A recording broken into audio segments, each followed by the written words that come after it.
What's going on, gang? This is the face of regret as a man who checked every scene except this one. It's KnTElixar as always. Hello, the internet. It's Tom Taylor, but in focus. It's your boy, the TommyNT. So stoked to be here.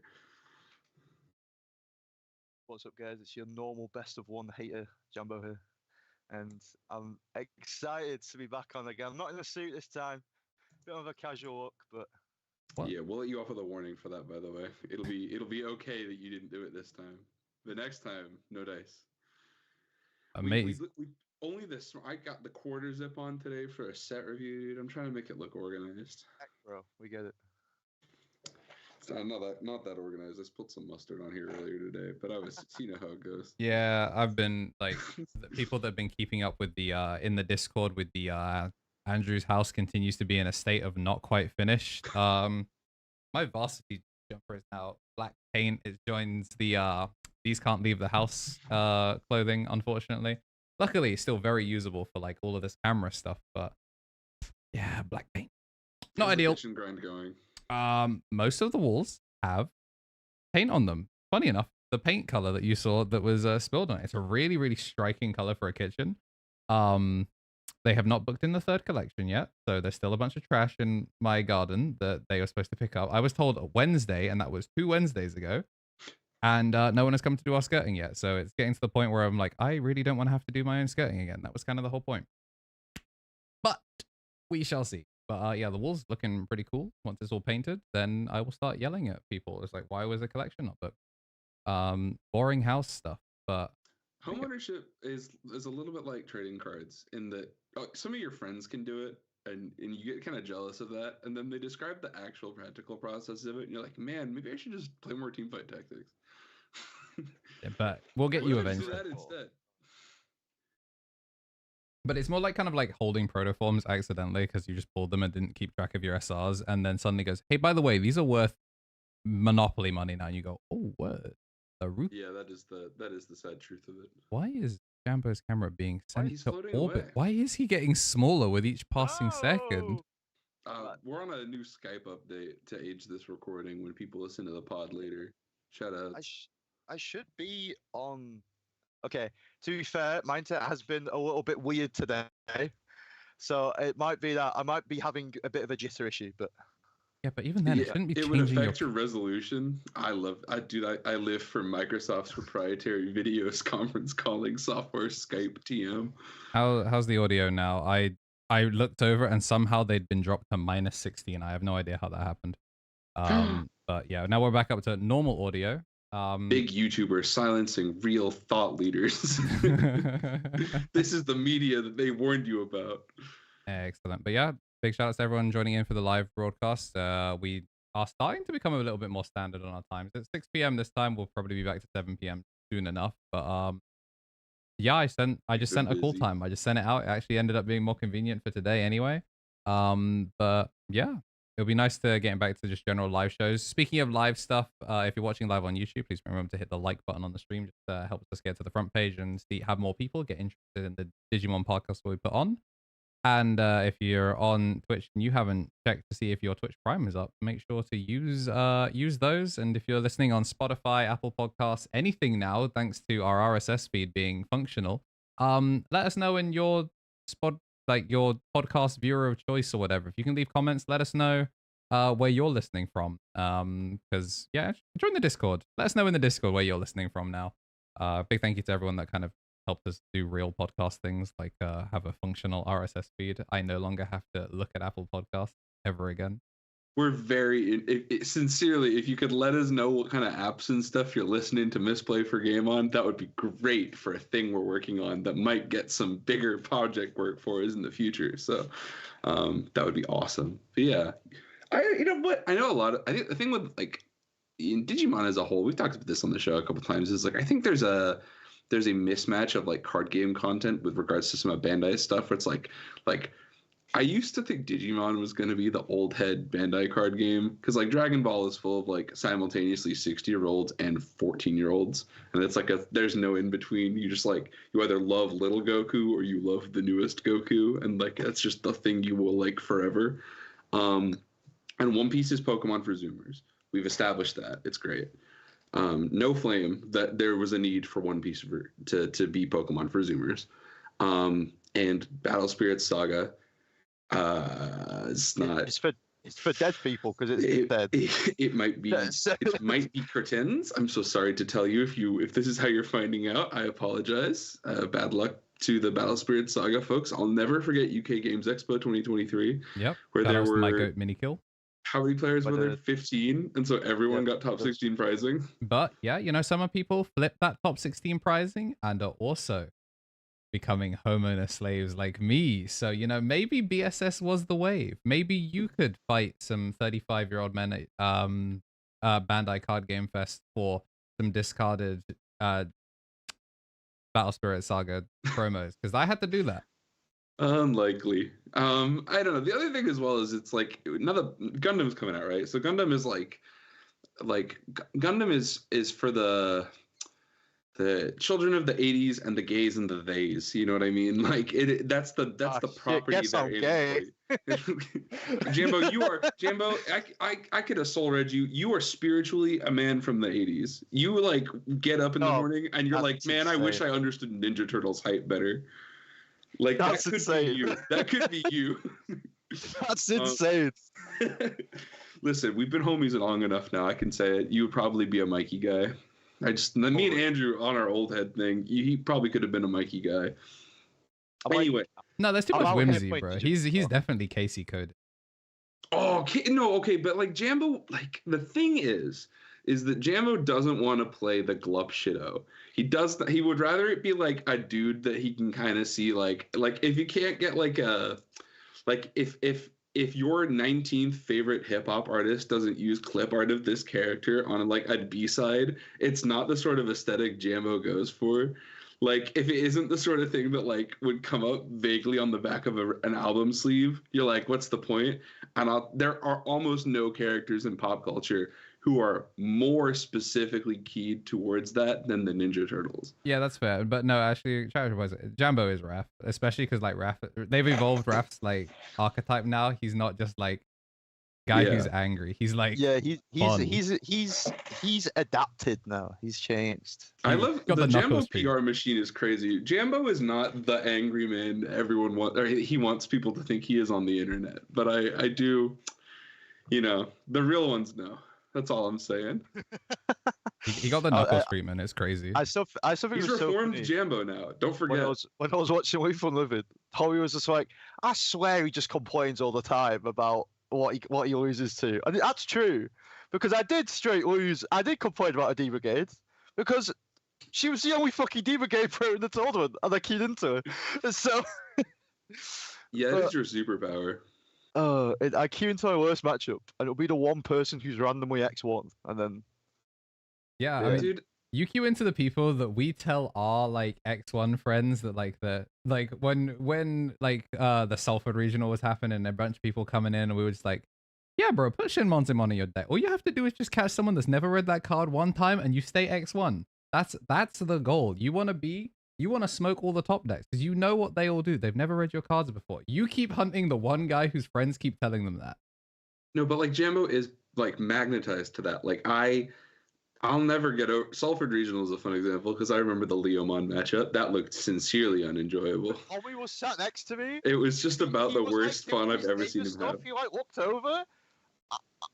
This guy just has a heavy. I have like a board of 4 guys, and I'm sat here fighting for my life, trying to understand what the fuck's going on. Why am I losing to this guy with shit deck? And Tommy's just like, I feel for you, bro. Don't worry. He like put his hand on my shoulder. He's like, don't worry, bro. I had so much time to. I think that was either the round I played against Blaze Metabee, or that was my like one. I played 4 Mirage players that day. And if you guys don't know, because there's like 6 Deva players globally, that is the worst Deva matchup. I mean, it's a lot of decks' worst matchups, but every Deva says draw 1, so you kind of just lose the game. So I was playing through like I like the gimmick we used to do is you played Genai and Mega Gargomon Ace, and you literally just said like, I'm not gonna play the game, but the minute you try to OTK me, I'm going to stop you playing the game. And so I would do that, and then I would just open pass a couple turns at a time. So I was just watching Jambo's game. It was like, that's how you play the Mirage matchup. If you're not there to play it. How did you over? He's like, yeah, sicko. I have another Fortitude guy. And I'm like, oh, did you move it again? Cool. I have another Fortitude guy. Oh God, what an event! What was it? Why did we talk about Ninja? Oh, because I was worried Digimon is all old heads. I was gonna say, I think the Digimon TCG space has surprisingly gotten a little younger than larger Digimon spaces online. And like, I think we're kind of just one video game away, low key, from being like, how many weeks are we from Ludwig streaming Digimon World 1, right? Like, dude, I'm telling you, the day we get a simulator is when the actual age of the game jumps down 10. Like, you talk about Ludwig streaming like a Digimon game. I want to see like Ludwig get gaslit into playing something like Digimon Rumble Arena 2 versus Charlie and getting cheesed by some like stage hazards. That's what I'm trying to see. But if by not, the way, that's us telling our age too, because Ludwig is also not the streamer for the youngins anymore. no, Zoomers are not the youngins anymore. we need Kai Cenat to pick someone up and then get hit by like a TNT truck. My guy Aisho Speed needs to play Rookie Rush one time. But we've lost him to One Piece. We need never had him. Yeah. I think Bandai were like on a generational one for Orlando. They're like, we can just pay Speed a fuck ton of money just to appear, and he'll bring eyes to us. And it did, but it didn't.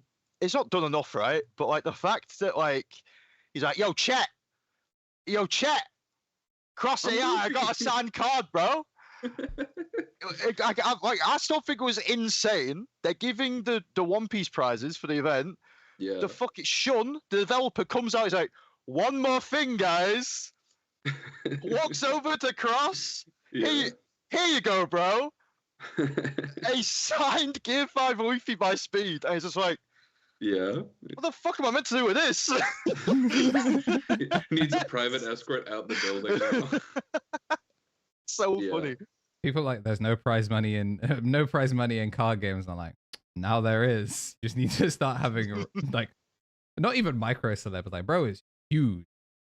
Yeah, it messes me up too, because I was talking about this with somebody the other day. It's like the feasibly who are the biggest names that you could conceivably get at like a card game table, and it's like, well, like that doesn't have a limit, right? Because like by proxy of like everyone always being around people that open Pokemon cards on the internet, like you're only ever 2 degrees of separation away from like disguised toast. So it's like the bar is so high now that like, it could happen randomly. It's really funny as well, because like the RDC World skit where they were like streamers are the new rappers. It is like direct parallels. Like, we got Chowdo, like that's my guy. We got a genuine rapper. He's done stuff for like Tech 9. Like, he's great.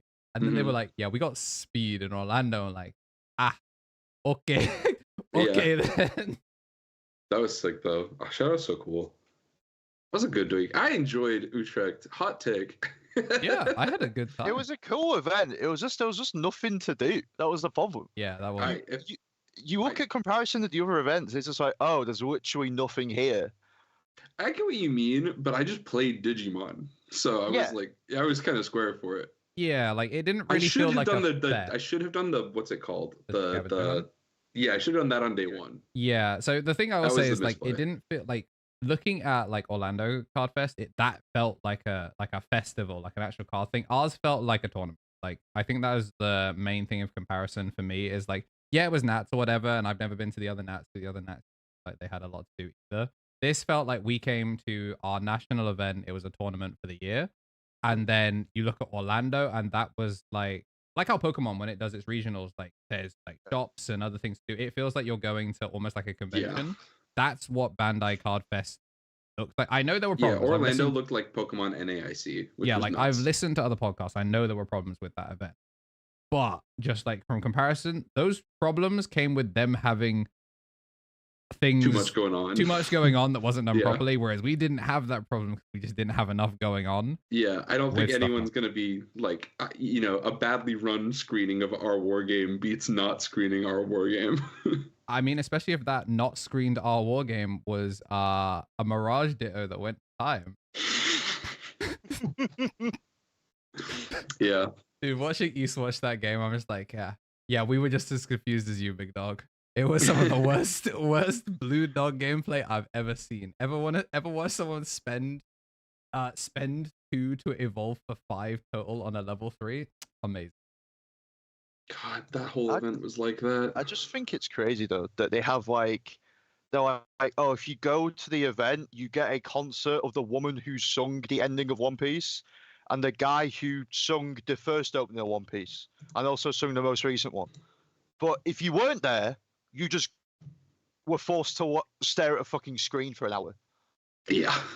Like, that's crazy. Yeah, nonstop with no breaks and no programming. I do get that it would have been nice as well to have dedicated streams. If that's not doable, I think it would be better to maybe just have larger blocks where you could, like, instead of what we had one round, and we so graciously were treated to a second round thanks to not being able to, I guess, work out the rights for streaming our war game on YouTube. So like we were graciously treated to 2 rounds of Digimon, but I feel like if they could at least get like 3 rounds per game, at least people, instead of coming in complaining their game's not there, or less like the, oh, I'm only supposed to be here for this time, and then maybe I'll watch the other ones. I did watch One Piece and I noped out of BSS where I get, or Arena, whichever one of those fake card games came out.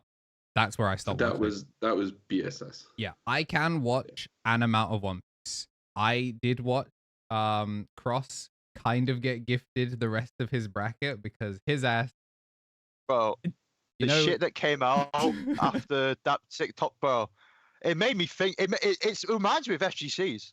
Yeah, they're like, yeah, bro, he has to be match fixing. Like, I think it's insane that the guy lost so bad. They're like, this guy has to be match fixing. It was like a 90-10. Yeah. He lost a best of 3 on a 90-10. No, for everything funny on the line. He has to be match fixing. Dude, it was so funny. You remember just the judges there? It's like, I'm gonna need you to not play the 3rd card in your hand, otherwise I'm gonna have to find something. There are 4 snipers trained on your position. Your flight to Tokyo for Worlds will not make it there. Over. We're putting you on a crop duster. We ran out of the budget. Think wisely. Oh my god. But Tournaments is hype right now. I liked Utrecht. It was a good time, and it turns out we're getting another one. I popped in our chat the updated news for regionals if we want to pull that up. But we got two European regionals announced for, well, registration goes on sale tomorrow, but 9 a.m. 9 a.m. Wake up. I hope you're not in the Ultimate Cup. That would be really funny. I hope you're playing an OTK deck. Bro, just have game 1. I just got to sign up for my regionals. It's actually insane. Yeah, it's the first one is in Amsterdam and the second one is in Glasgow.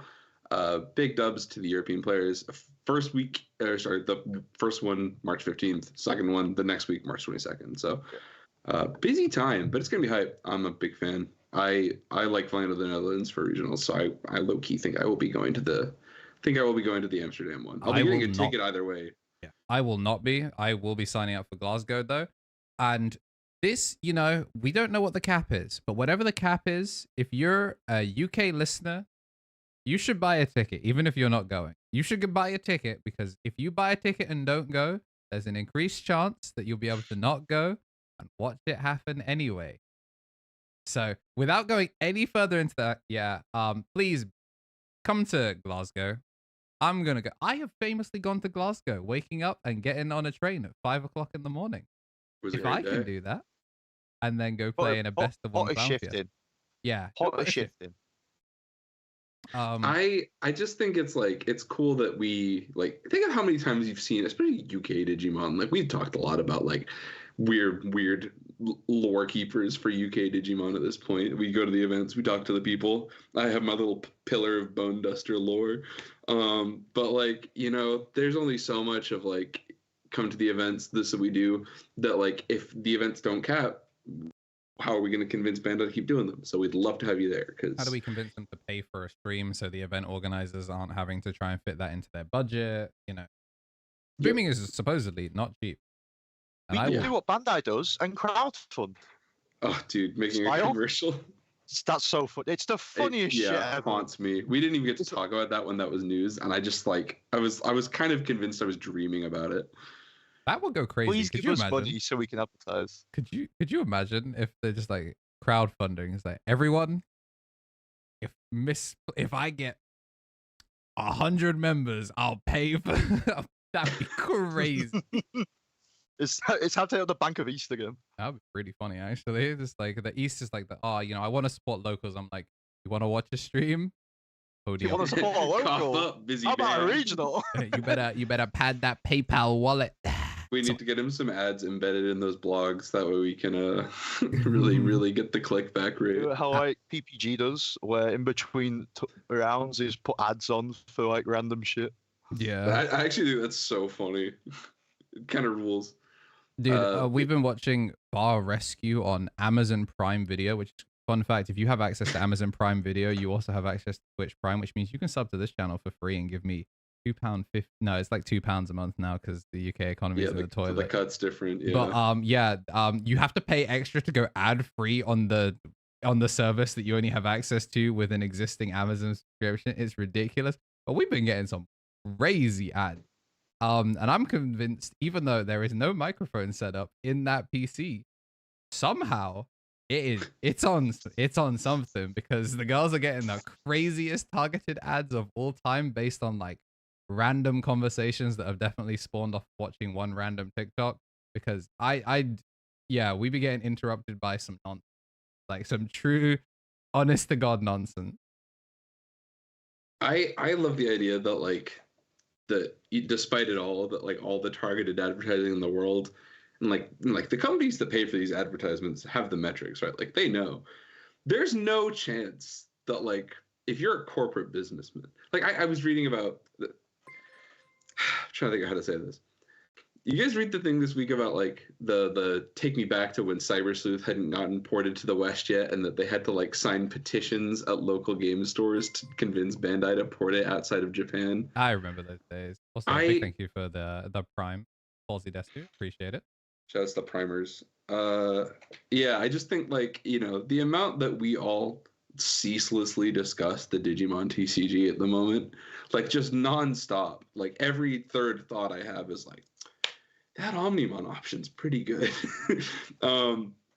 They should know that they could just do more events, right? Like everything we ever talk about, like if they are listening, they know. They definitely are listening. We know that they are definitely at least a channel member, because they be making decisions that make us look really smart sometimes, and then they don't ban Patamon just to keep us humble. Yeah. And then they release an alt for Patamon, like a reprint too. Yeah, it's the biggest. Great. I'm glad we're back in announcement season, and like unification is back, because like it's been pretty exciting. But we basically like our holiday break kind of coincided with all of the BT20 release stuff, so we haven't gotten to do the usual Misplay thing where we talk about the reveals for the week. We can maybe get a chance to talk about some of those later on today if we've got some time. But some cool stuff. I'm a fan.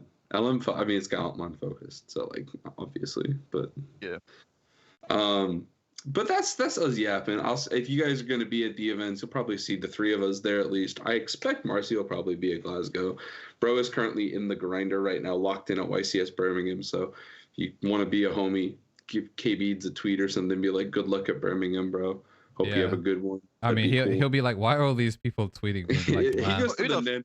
Who the fuck is this guy? every time they go to the this is us included. I don't know. I said they, but the last two times we went to what's it called? What's the convention center that UKGE is at? The one NEC. in Birmingham, the NSE. NEC. Yeah, NEC. That's it. Yeah. Every time we go there, there's a what's it called? There's a Nando's down the road that everybody goes to. Yeah. So they'll probably be at the Nando's. Good vibes. But yeah. That'll be fun. Sofa was a fun time. The UK and sleeve situations are always so funny. It's like hand in hand. Like Europe getting dog walked by Mirage, and UK having a really funny sleeve sitch in Top Cut. This is what you should always perpetually. pack 100 sleeves. It's a long day of Digimon. You should just be on the safe side.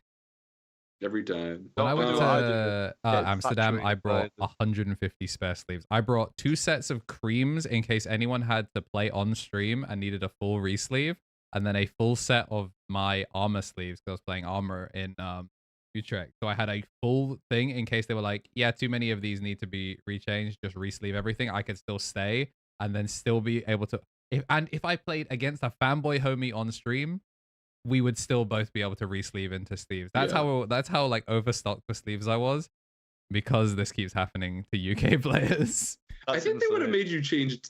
Like, for what it's worth, I don't think you're allowed to use the same color sleeves as your opponent live on the stream, right? I think they have a You thing say about that. like we I've didn't seen just some watch. streams. Yeah, we didn't watch To be the fair, I don't think it Asia worlds. Nats. Like Asia Nats, literally everyone was using the Digimon Con. Like there's no Yeah. way they all rocked up with Digimon Con. You know they were being forced They to were being given re-sleeve those, into that's true. Bandai Yeah. premium sleeve.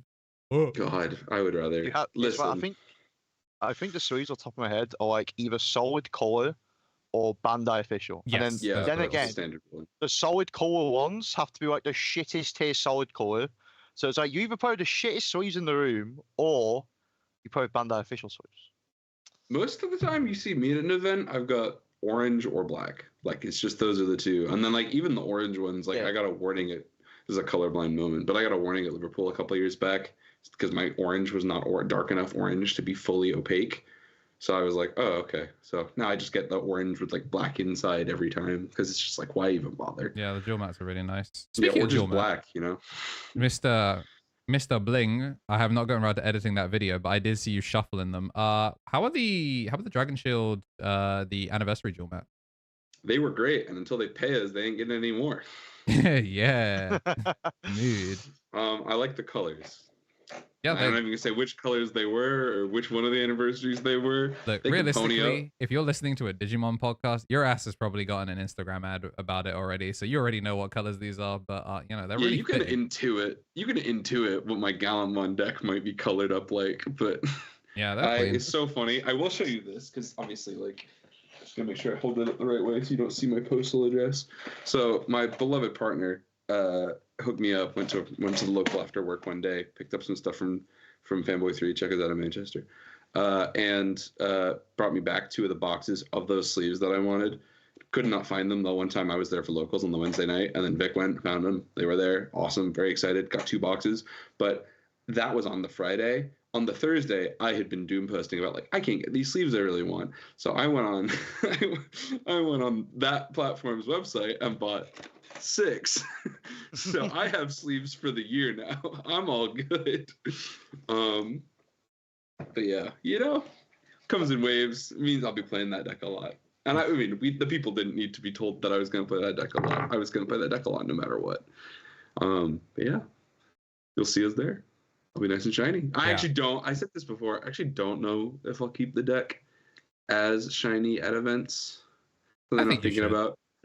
Someone eat your SP. Yeah, I had a thing at Locals on Wednesday where it was like somebody who clearly like been out for a cigarette and hadn't washed their hands and like actively had crap all over their fingers. And I was like, yeah, I was like, man, I would like have punched him. I feel like events. I feel like you're more at I- danger at locals. I feel like at events people have just enough like the bro. I want my stuff sleeved and shuffled properly. Like that's why everything is double sleeved. And like I double sleeve all my cards because I want them to be appropriately shuffled. These are cards you play with. That's the point. I'm not worried about that. I am worried about somebody spilling Dr. Pepper all over the table. So that's how it is. But I just think it's like, maybe, you know, hey, the new judge test is out. Maybe the new judge test that I haven't finished getting my slot booked for. Maybe that'll have something in there about like, don't let people chug a bunch of crap all over the table. I just think In it's the so rules weird. already. Just drink water, bro. Yeah. But don't put it like next to your deck. Put it on the floor. You can't have like an open top thing on any surface that a tournament's being active in. Yeah, but You that's can the put, problem. Like they're never drinking out of the can. They're always drinking out some 2-liter they got from down the road. Like, brother. Yeah, but like, Yeah, if it's a lid, if it's like a sealed bottle, does that count? well, just put it. And if you have a sealed body, you just put it next to you on the floor. That's what I do. Like I That's like the keep my rule. water bottle in my backpack because that way if I it think- spills, like, it doesn't I even think it spill was on like- the chair. Because I've gone against this rule once, right? Because it was, I think it was like 2022 Birmingham Games Expo. I thought I had a lot of time in the round. I bought some chips. I didn't. I had to rush over to my round. You're And then I was describing like, my hell. so I do my combo, and I said, bro, why are you comboing? I'm just gonna eat my chips. But So just like, I got no aces, And do a it. plate of chips. So I just to eat them.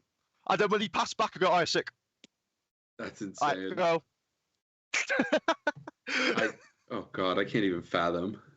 Dude, it's like when people would take I like won that game selfies as whilst well. they're getting wobbled.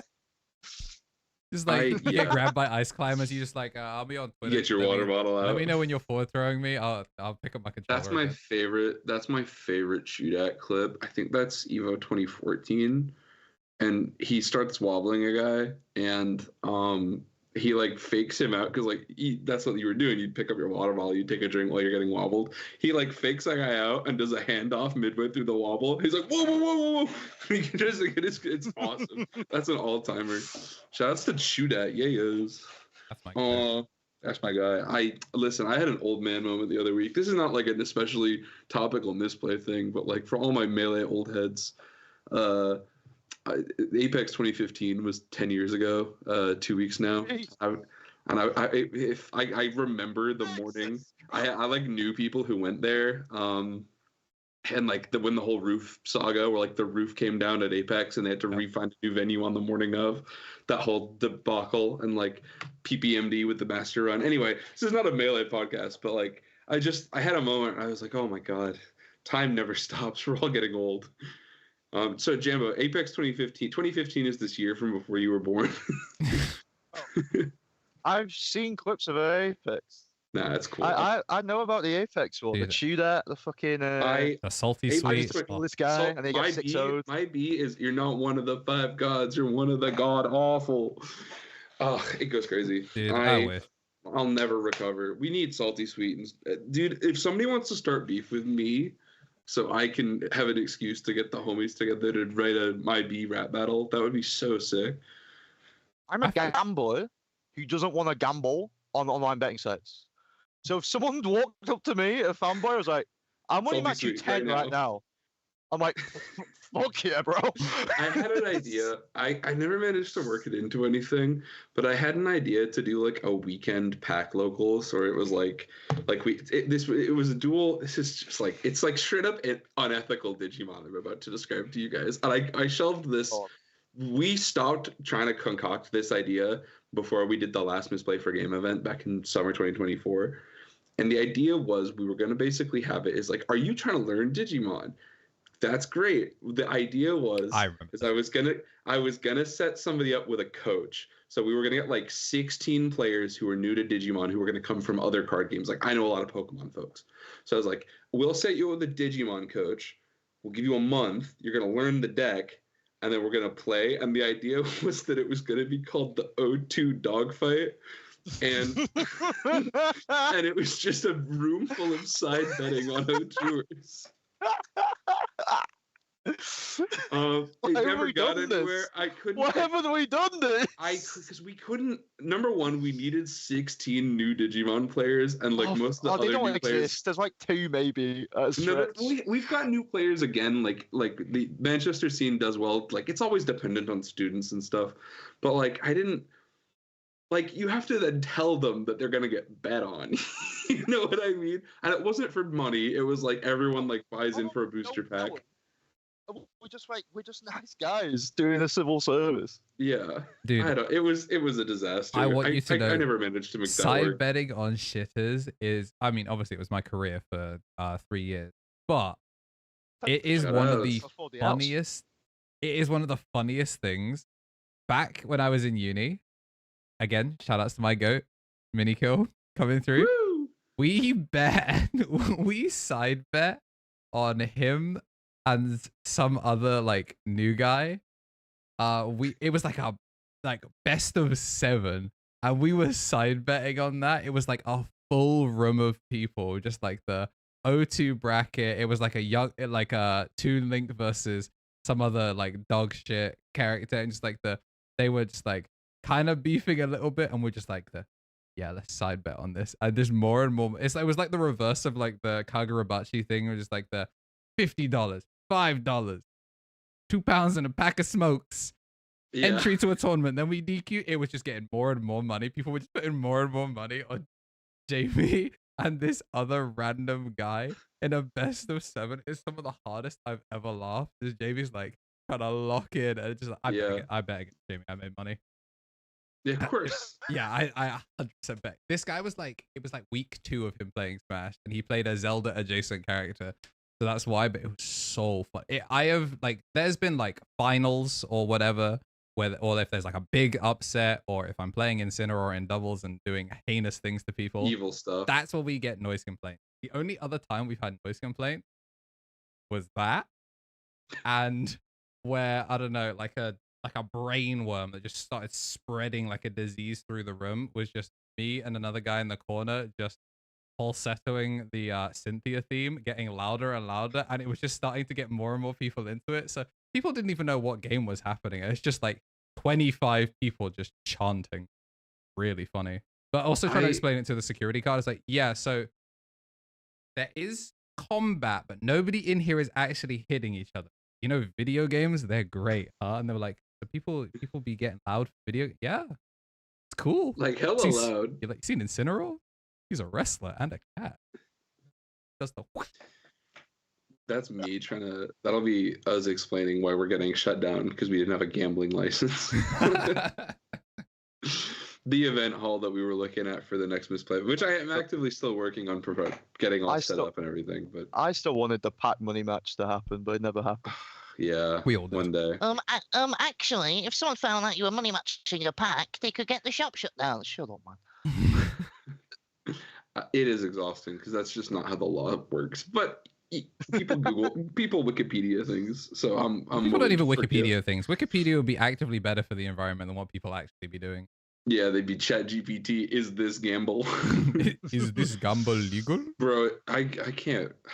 This episode of Misplay Gamer Game brought to you by tangents of stuff that has annoyed us this week. But I saw a dude unironically like at the bus stop. Like I was waiting for a bus to get home from my train back. And the guy was like, how do I ask for a single ticket bus to a specific stop? But he didn't Google that, or he didn't go on like the transport for like Greater Manchester site. Bro, ChatGPT that. And I was like we've lost the art of searching for something on the internet. Like some people are totally hosed. Just been like, can I get a single to the stop nearest to this place? Like the guy know, probably right? knows what it is. Or like you would to me, you would just instinctively be like, I'll just ask the person whose job this is. He probably knows, and it'll be easier. Back in my day, they would, but nowadays these bus drivers don't know shit. Like actually, well, I bet he knew more than the ChatGPT kid. Yeah, true. Actually, I want to put this person at like maybe 22, 21. Like Yeah. certainly. Don't lump him in with me, bro. no. The worst bit is it's not even just like the 22-year-olds. From like I hear horror stories about like the 35 to 40-year-olds in the office that be, you know, they have forgotten how Write to this email email people. for me. It's like write this Yeah. email. Google like what does this? They just don't understand. Oh, I've been working on this is like I've been working on some of the TommyNT videos again recently. Me and Andrew are still working on the what's it called? Big project that we can't, like, y'all know what it is. We just try not to talk about it on the show. But It it's will still be out coming by the in end of Black February. History. Coming out, yeah, for Black History Month. I, as an ally, will contribute positively to the cause. This is why Marcia has not been doing any of his work because he's actually a hater. Him and his knights. Yeah, very hype. We will get that done, but I've separately been working on some the return of some TommyNT content. Maybe a that's cooltom.com post or whatever. You know, we'll see how it goes. But in doing that, I was like doing some Google Scholar digging for a topic I wanted to do. And have y'all ever searched for the word certainly hears? This is like the thing that blew my mind. That's how ChatGPT responds with generated content. That's the preface it uses. If you don't have the time to do this tonight, check it out this week before Google Scholar probably needs to update to change it. But you should search on Google Scholar for certainly hears for published uses of ChatGPT. It's disturbing how frequently people use it in published work now. So this video essay I'm working on is going to take a little longer. Oh yeah, I've always been told that I can't use the word delve anymore because apparently delve is. Mm-hmm. I'm just like that. That's insane. Am I a check bot? you can just check the search engine optimization for stuff like that too, like the words that correlate most to usage with ChatGPT. But it's a whole thing. That a technology has single-handedly changed how we communicate educational. It's so depressing. I try not to You can't use certain words, because it will just be assumed that you didn't write it. Yeah, this is my That's insane. Like, I love card games. This is my happy space that I go in the real life. But if you guys don't know, like, the variety of like actual media study that has gone on among the hive here for Misplay for Game, it'll turn into a bummer kind of quickly how hosed some of it all is. So, but we out here, we making it work, doing what we can. And you guys get some real homemade stuff by some real people that love what we're talking about. So maybe even a Digimon video or two. How's that blow your hair back? If we want to up the moods, Japan happened. Yes, and it was hype. 10 hours ago. Yeah, and there's no record proof of it because the video is in VOD is private. Bandai. So funny. They hate us. There's the only we have the net list. We have the top 6. Yes, we do. We have the lists of people that are going to Worlds. And well, what can I say? KB's was right. Yeah. Tyrant is better defined. Yeah. Almost like immediately predicting it made the most sense. Yeah. We want to say a special thank out to Jambo for doing this, because this was separate research that he did before he came on the show tonight. So we didn't give you a plug at the start, Jambo, but do you want to plug anything for yourself before this becomes its own segment that people might see out of context? Just my Twitter, bro. Jambo TCG. I'm the guy that will stare at a Japanese deck list, trying to analyze it and be like, I mean, yeah, that's a card you can put in this deck. Yeah, Jambo's the homie. Thank you, Jambo. We appreciate you, dude. We got Bugs. Bugs is 6th place going to Worlds. I thought I would do Jambo a solid here, and I would name this title the way that he would want it to be named. Blaming all these people that made it. They will make it. They will definitely make it out of top. They'll definitely make it the top 4, guys. Surely. Oh, it's so funny. Okay, to so see, one like, thing I want to say before we analyze the event, I was wrong last time I was on the pod. I thought this was 32 people. Turns out it's 68. Big difference. It's still a top 16 cut. So essentially, if you end 10% in the event, you make Worlds, which is still crazy compared to like the 0.42% you have to make Worlds if you're European. Dude, 10% doesn't even get you an extra pack at a pre-release event if you win. That's such a low threshold. Is it paused? Has it frozen the stream? Am I just pogging? You're just pogging. We're back. No, yeah. I don't know. So, did you hear us, Jambo? Huh? I was gonna say, did you hear us, or did it totally lose you? Yeah, no, I heard everything. Cool. I might just be behind the preview.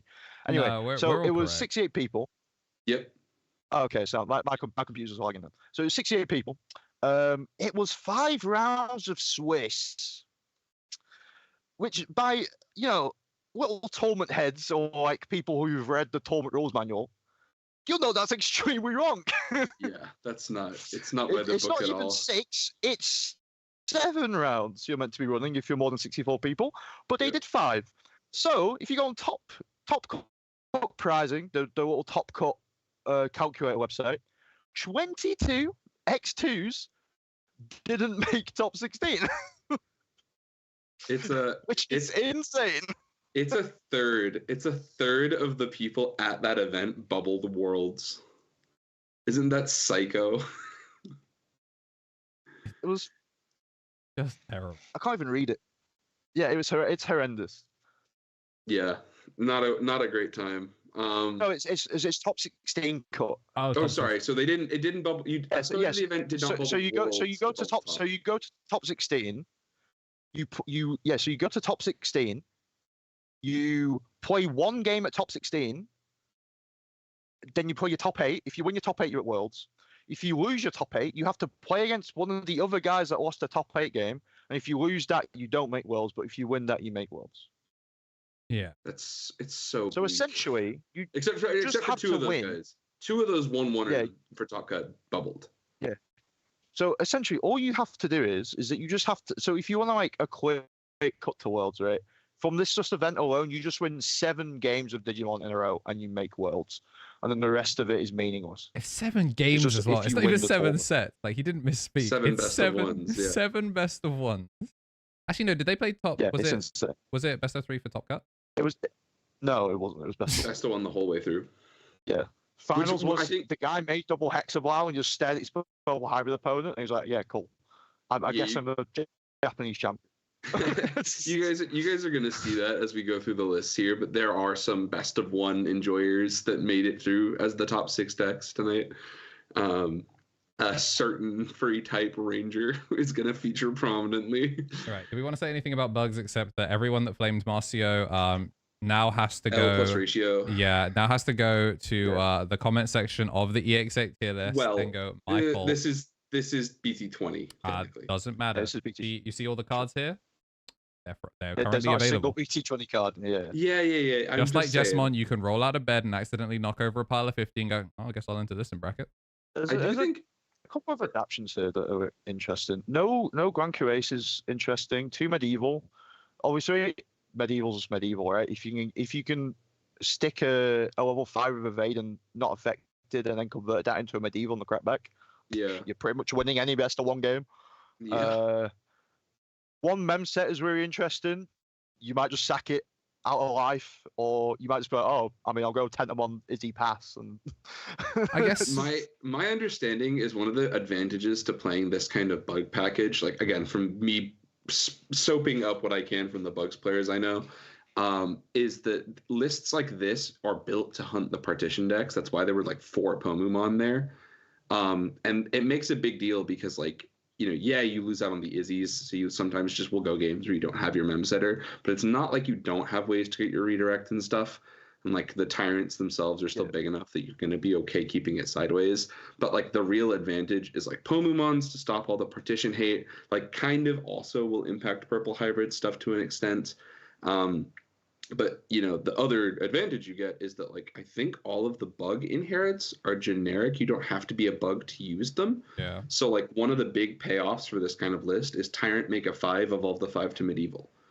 And that lets you keep that secret sauce going. You get to Vortex burn one Alliance one, which also turns your bugs sideways as well, so that you can't get cracked back on. It means Shiva Ace is way more usable.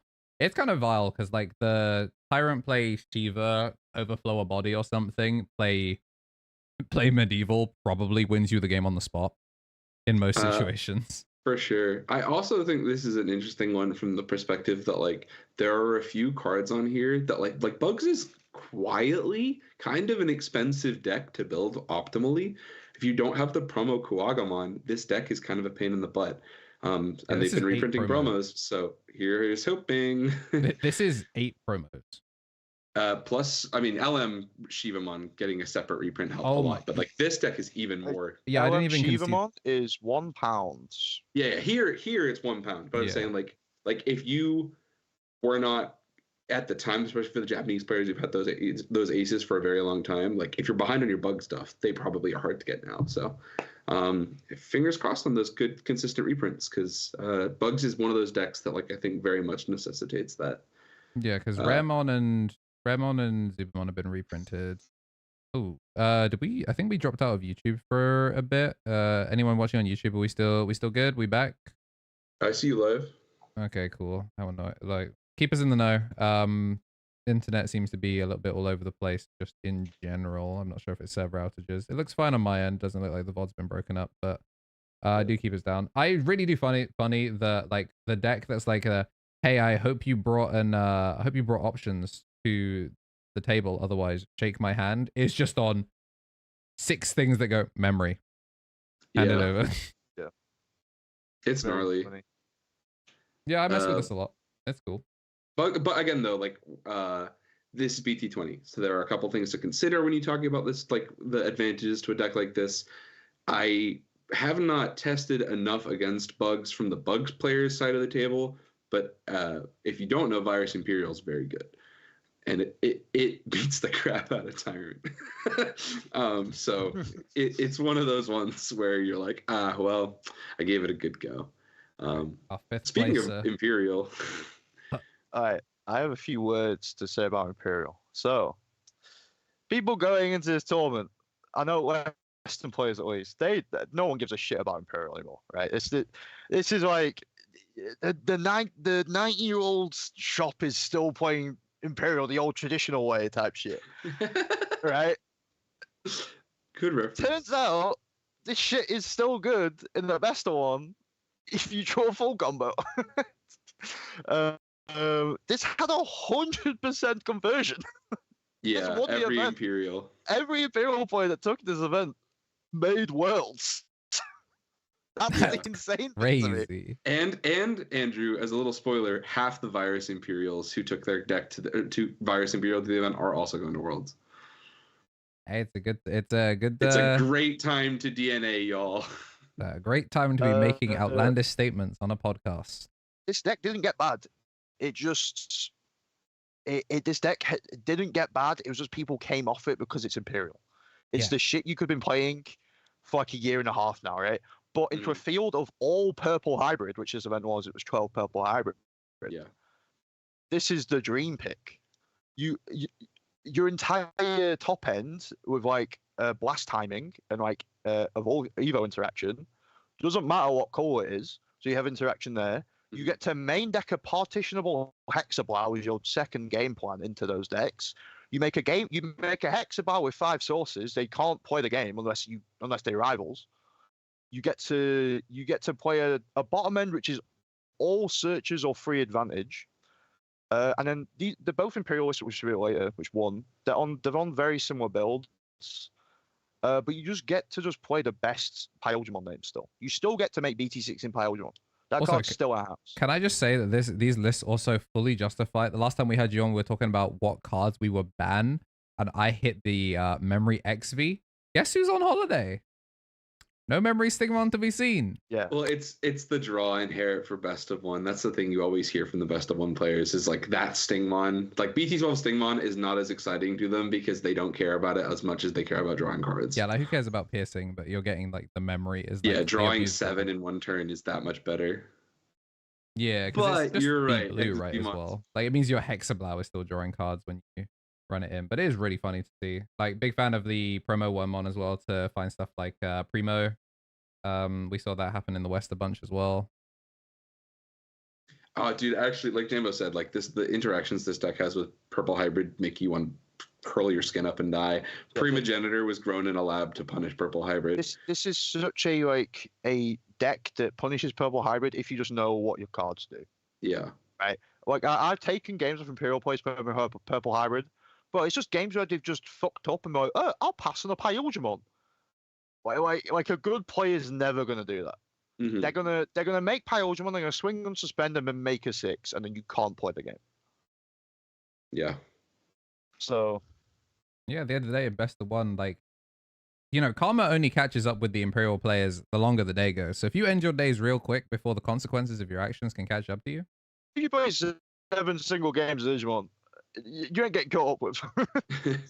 I actually think it's so funny that like we're gonna see there's another Lydramon in another Imperial list later.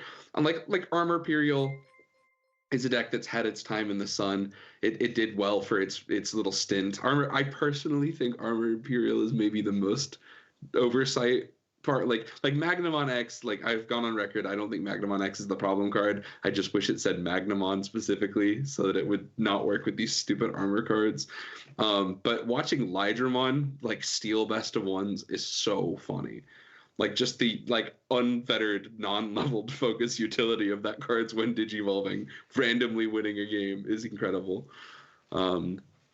Yeah, Imperial's great. The other thing in here that I like that we haven't had a chance to like really thoroughly look at is like, yes, Purple Hybrid's the deck on the day. There's no Paladin modes in this list.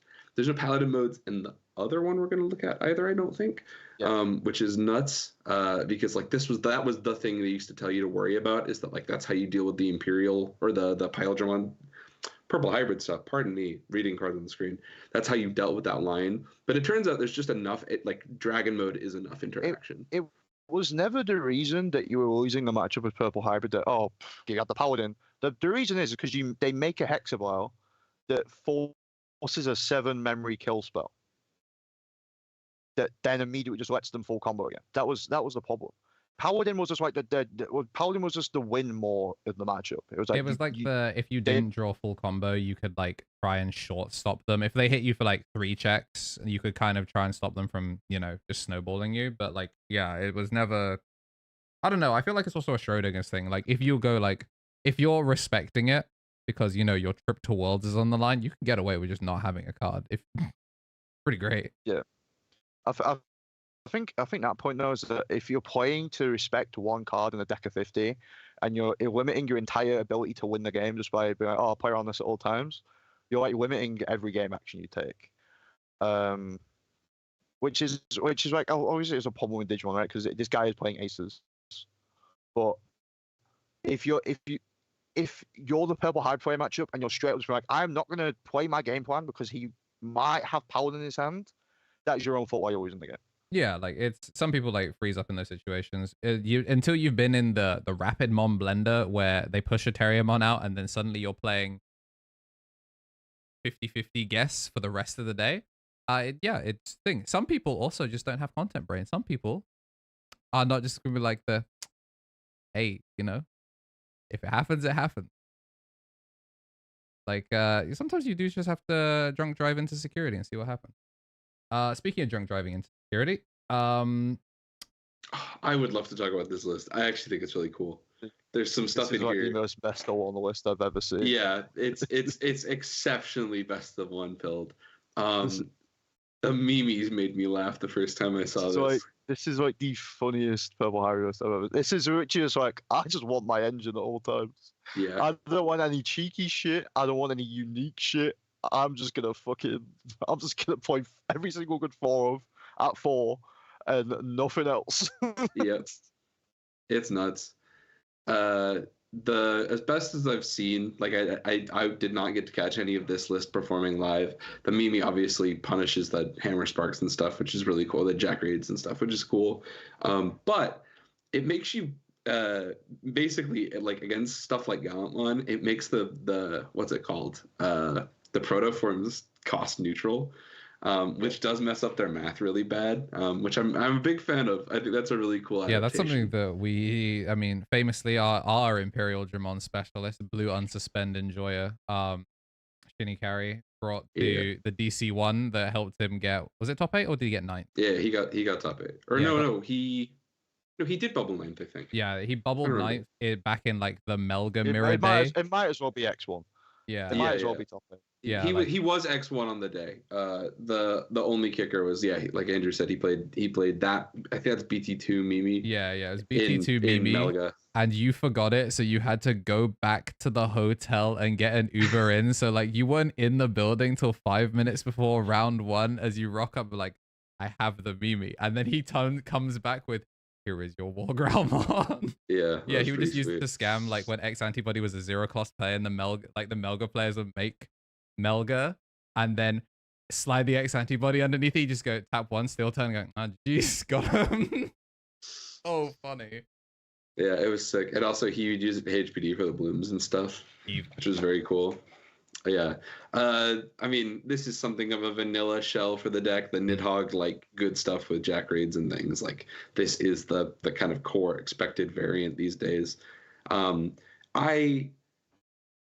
It makes sense to be on Purple Mem Boost if you're just playing nothing but the sauce, just to do your combo over and over again. I always kind of think it's interesting to telegraph that in a best of one event. Like, do you know your opponent like should or should not play around something?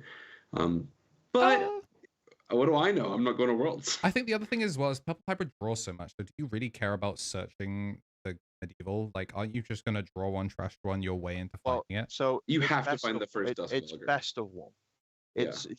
He's essentially just said, why should I play cute shit when Dusk Velga's the best shit I could be playing at all times? Yeah. So he just wants to see the combo.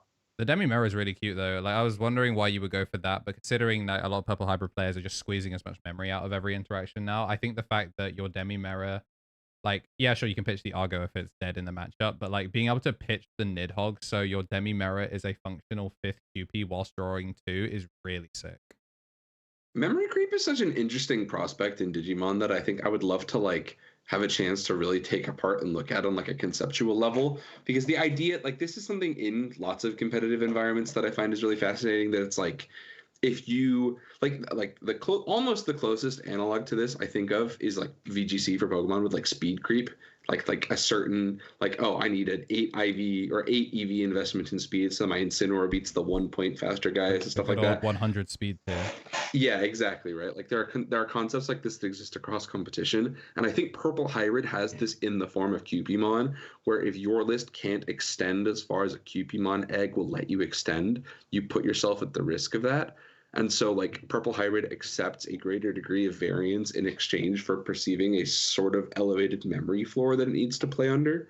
And I find that really fascinating because, like, when me and Jambo played our Purple Hybrid list, I was like, Jambo's 50 was sick. Everything about he went on a way better run than I did. My ass was still on Fort Emimero 1 QB and not the other way around because I was like, oh, I will brick. I need to find card. And like I did have one game where I didn't find Dusk Velgar, but like that's against Mirage. I was dead anyway. I think there's something to be said for that though. Like because like this has happened a couple times too. Like the other one that I always thought of. Like when I was starting to write some of these ideas out when these lists came up. The other one that this reminds me of is Plants in BT13, where occasionally there were the Argomon enjoyers who would take the extra 1 memory on I almost said upkeep. Oh my god, on unsuspend. Horrified. I know. I haven't played Magic competitively since I was a teenager. But yeah, I think it's super interesting that like where the concessions on memory gain are allowed to be. For it to be conceivably consistent enough to perform, but still have like a relatively equivalent power shelf, like it changes a lot of like how your deck construction works. And like, if you're gonna play Mimi, did Mimi compensate for the lock of memory and stuff like that? So like, you're giving up a evolvable tamer basically when you're using her, which is really yeah. I mean, it's the same logic as Matt essentially. Yeah, but like it's also just a 2-cost tamer. So if your turn 1 instead of going like make a Gabumon Koichi to put to 3 instead of putting to 2, which is also an interaction piece, that can be a thing as well. Yeah, she's the same net memory spend as an AG for what it's worth. Yeah, no, I was more just saying like if you're using her effect, then she doesn't become like a Dusk Velgar target. Obviously, when Matt's never going sideways, so like he's still like sure he's an evolved target, but like I would imagine that if you're trying to use Mimi for her listed card text, that turns off a viable target for Dusk Velgar. Only on your turn. Just Mimi on their turn. Oh yeah, that's true. You Mimi on their turn. It's also just like. You mean you don't want an extra memory out of your Jack raid for? You're gaining 2 anyway. Well, that's the other thing too. Is like you can if that 1 memory is worth more than the 1 attack, that is actually when the card is better. So there's layers to it. I like the idea. Like me and Jemmo were having a little DM off last night talking about like purple slop to play in, and he's testing some cool stuff that I won't talk about here on the show. But yeah, I don't really mind. It's I want to think of the clip later, dude. But he's on some. We're talking about like the hypothetical amount of like net card advantage you can squeeze out of this engine. So yeah, I've always been a big fan of Nidhogg. I just think that like I really want to do like a full deep dive on kind of like how many of a card do you have to see for it to technically fulfill its purpose. And I think Nidhogg's a really interesting one where once you drop under 3, the efficiency of the card drops off a cliff. Well, Matt's the toxic part of that, right? Yeah, like, Matt just gives you your card every time. But then, like, I was gonna question the Nidhogg, but then realizing that like this Demi Merit allows this Nidhogg to effectively be the 5th QP. QP effectively makes Nidhogg be on an egg level at like there's like 6 Nidhoggs in this like list effectively. So it's really, really cute because like by its own, like I've tested in purple, like draw and trash ones, like you have to see Nidhogg at a certain amount, otherwise the card is effectively just not in the list, which is really interesting. Whereas like some cards you can get away with being one-offs, there are some cards that like have to be seen in multiples to see genuine value. And speaking of multiples, what's up with the youth today? Okay, there's a couple of things we should talk about with Virus Imperial. This archetype is very good, and if you aren't already aware of somebody in your like locals group who's testing it, I would encourage you to look into that. Like I know the Shadra runs are pricey. Good luck if you're one of those things. Yeah, you'll find it. Just give it a little bit. Good luck if you're fucking broke. But the bigger component to it that like has become one of the like main like hiccups for building the archetype right now is that if you don't have the Shadramons, they have printed alternatives to give you the DNA options. Like the XVmon's crazy. It gives you the like actual on play, like just resolve the DNA line. But it more importantly means you don't have to resolve everything off of just more level 3s coming out constantly. So when I originally saw this archetype, I was like, oh, it's weird that they're not on like more of the what's it called? It's weird that they're not on the like that rogue NPC tamer, because I was like, that's the card that they're intending us to push with. Like you load the BT16 Wormmon, you spit out the BT16 Wormmon, you do your full donut line, but you don't have to if you're further in on these new level 4s. The new level 4s give you access to like, I mean, I would arguably the bigger component to the XVmon is that it's a 2k DP inherit, which is so good for this archetype. Just being able to squeeze more DP out of every component of it right now is super important. But the pop is the big thing. And the choices between the XVmon and the Stingmon are popping 3k or popping a level 3. And right now, technically speaking, popping 3k is better because it just kills some of the like fringe case scramblable level 4s. So the XVmon's really sick. But the choice between 2k DP and retaliation is a bigger deal because the Wormmons that you're playing are either the suspend one, which is the BT16 combo starter, or you're going to have access to the actual retaliate inherit on the Searcher. And the Searcher is the sort of card that you'll just pull back over and over again. This is just like it spits it out like from your what's it called? You can spit it out off of like the inherit or the actual effects of your 5s. You can bring it back using like calling and just do donuts and stuff. Like the whole archetype kind of exists on this line of like you'll have the retaliation when you need it, and like retaliation is basically just there to disincentivize people trading with your partition. So all of these pieces together do something that the deck was really looking for, which is that like it's conceptually a very belligerent kind of forced like floodgate deck now. Like the new dragon mode, if you don't know, it's just like he develop burns of security, and then when security are removed, you can't he burns security, and then he applies a floodgate where it's like Digimon and Tamers can't be played by an effect on your opponent's turn. So it's very good. Crazy for that. Yeah, it basically gives you the same effect as an unerrata delicate plan, provided you're using the option hate inherit. So all of that together is very strong. Or is it the dragon? It's actually the fighter mode. He's got raid piercing, which is very good. Don't have to pitch that. But it's when Digivolving, can't play Digimon or Tamers by the effect, and then it's if he's got dragon mode, trash the top security, and then obviously that trashes the security. But then even if you would then check a Tamer out of security is playing the Tamer by an effect. So you just basically get to ignore the Tamers the same way. So the deck is super aggressive now, and it's well positioned to counteract a lot of the strong stuff. I already said it beat bugs. If you haven't tried this into Takemika, the turn you do this against Takemika, they can never play the Kazuchimon, so that's really bad for them. This card basically takes the Royal Knights out back and kicks them in the nuts because they can't use Omnimon to end the game. They can't use Purge to play a Royal Knight. Whole bunch of good value out of that. But the biggest thing is against each other, they can't partition. So the matchup is a really contrived amount of like who can do more dragon modes and more fighter modes all in the same interaction points. Yeah. And that's why the Shadramon is so important. Because like the dragon mode ace is like a cute idea, but I mean most of the way, I feel like the old one just being don't need it, yeah. seriously. Board clear everything, then fight one guy, and then raid Pierce over it is always kind of gonna be go-to. There is some merit, I would say. So like there are boards where staying on specifically BT16 or Dino Beamon and then the new BT20 Pyldramon is quite strong because Dino Beamon has partition. So if you out it by an effect, you get your 4s back, and then the 4s are all like clever, like in that they were designed so that you can't do it on your opponent's turn, so you can't just combo off. Much more like thoughtful than some cases have been in the past. But the Pyldramon is just like, hey, straight up, if I'm deleted by anything, combat, effect, whatever, I will then DNA. So you can dragon mode bluff them and like do a blast DNA from hand, or you could just build that little annoying board where you're like, okay, I made a 5, made a second 5. There's nothing wrong with that. Yeah, it's really cute how they've kind of preserved like the rush blitz kind of thing. Like I really did not understand these cards when they came out, and like even seeing the show match, I didn't fully understand what they were going for. But like after you see, it's one of those decks that after you see it resolve once, you go, oh, yeah. I'm a big fan. the reprint of that Shadramon, I know everyone's really excited about the new Shadramon reprint, is going to be expensive.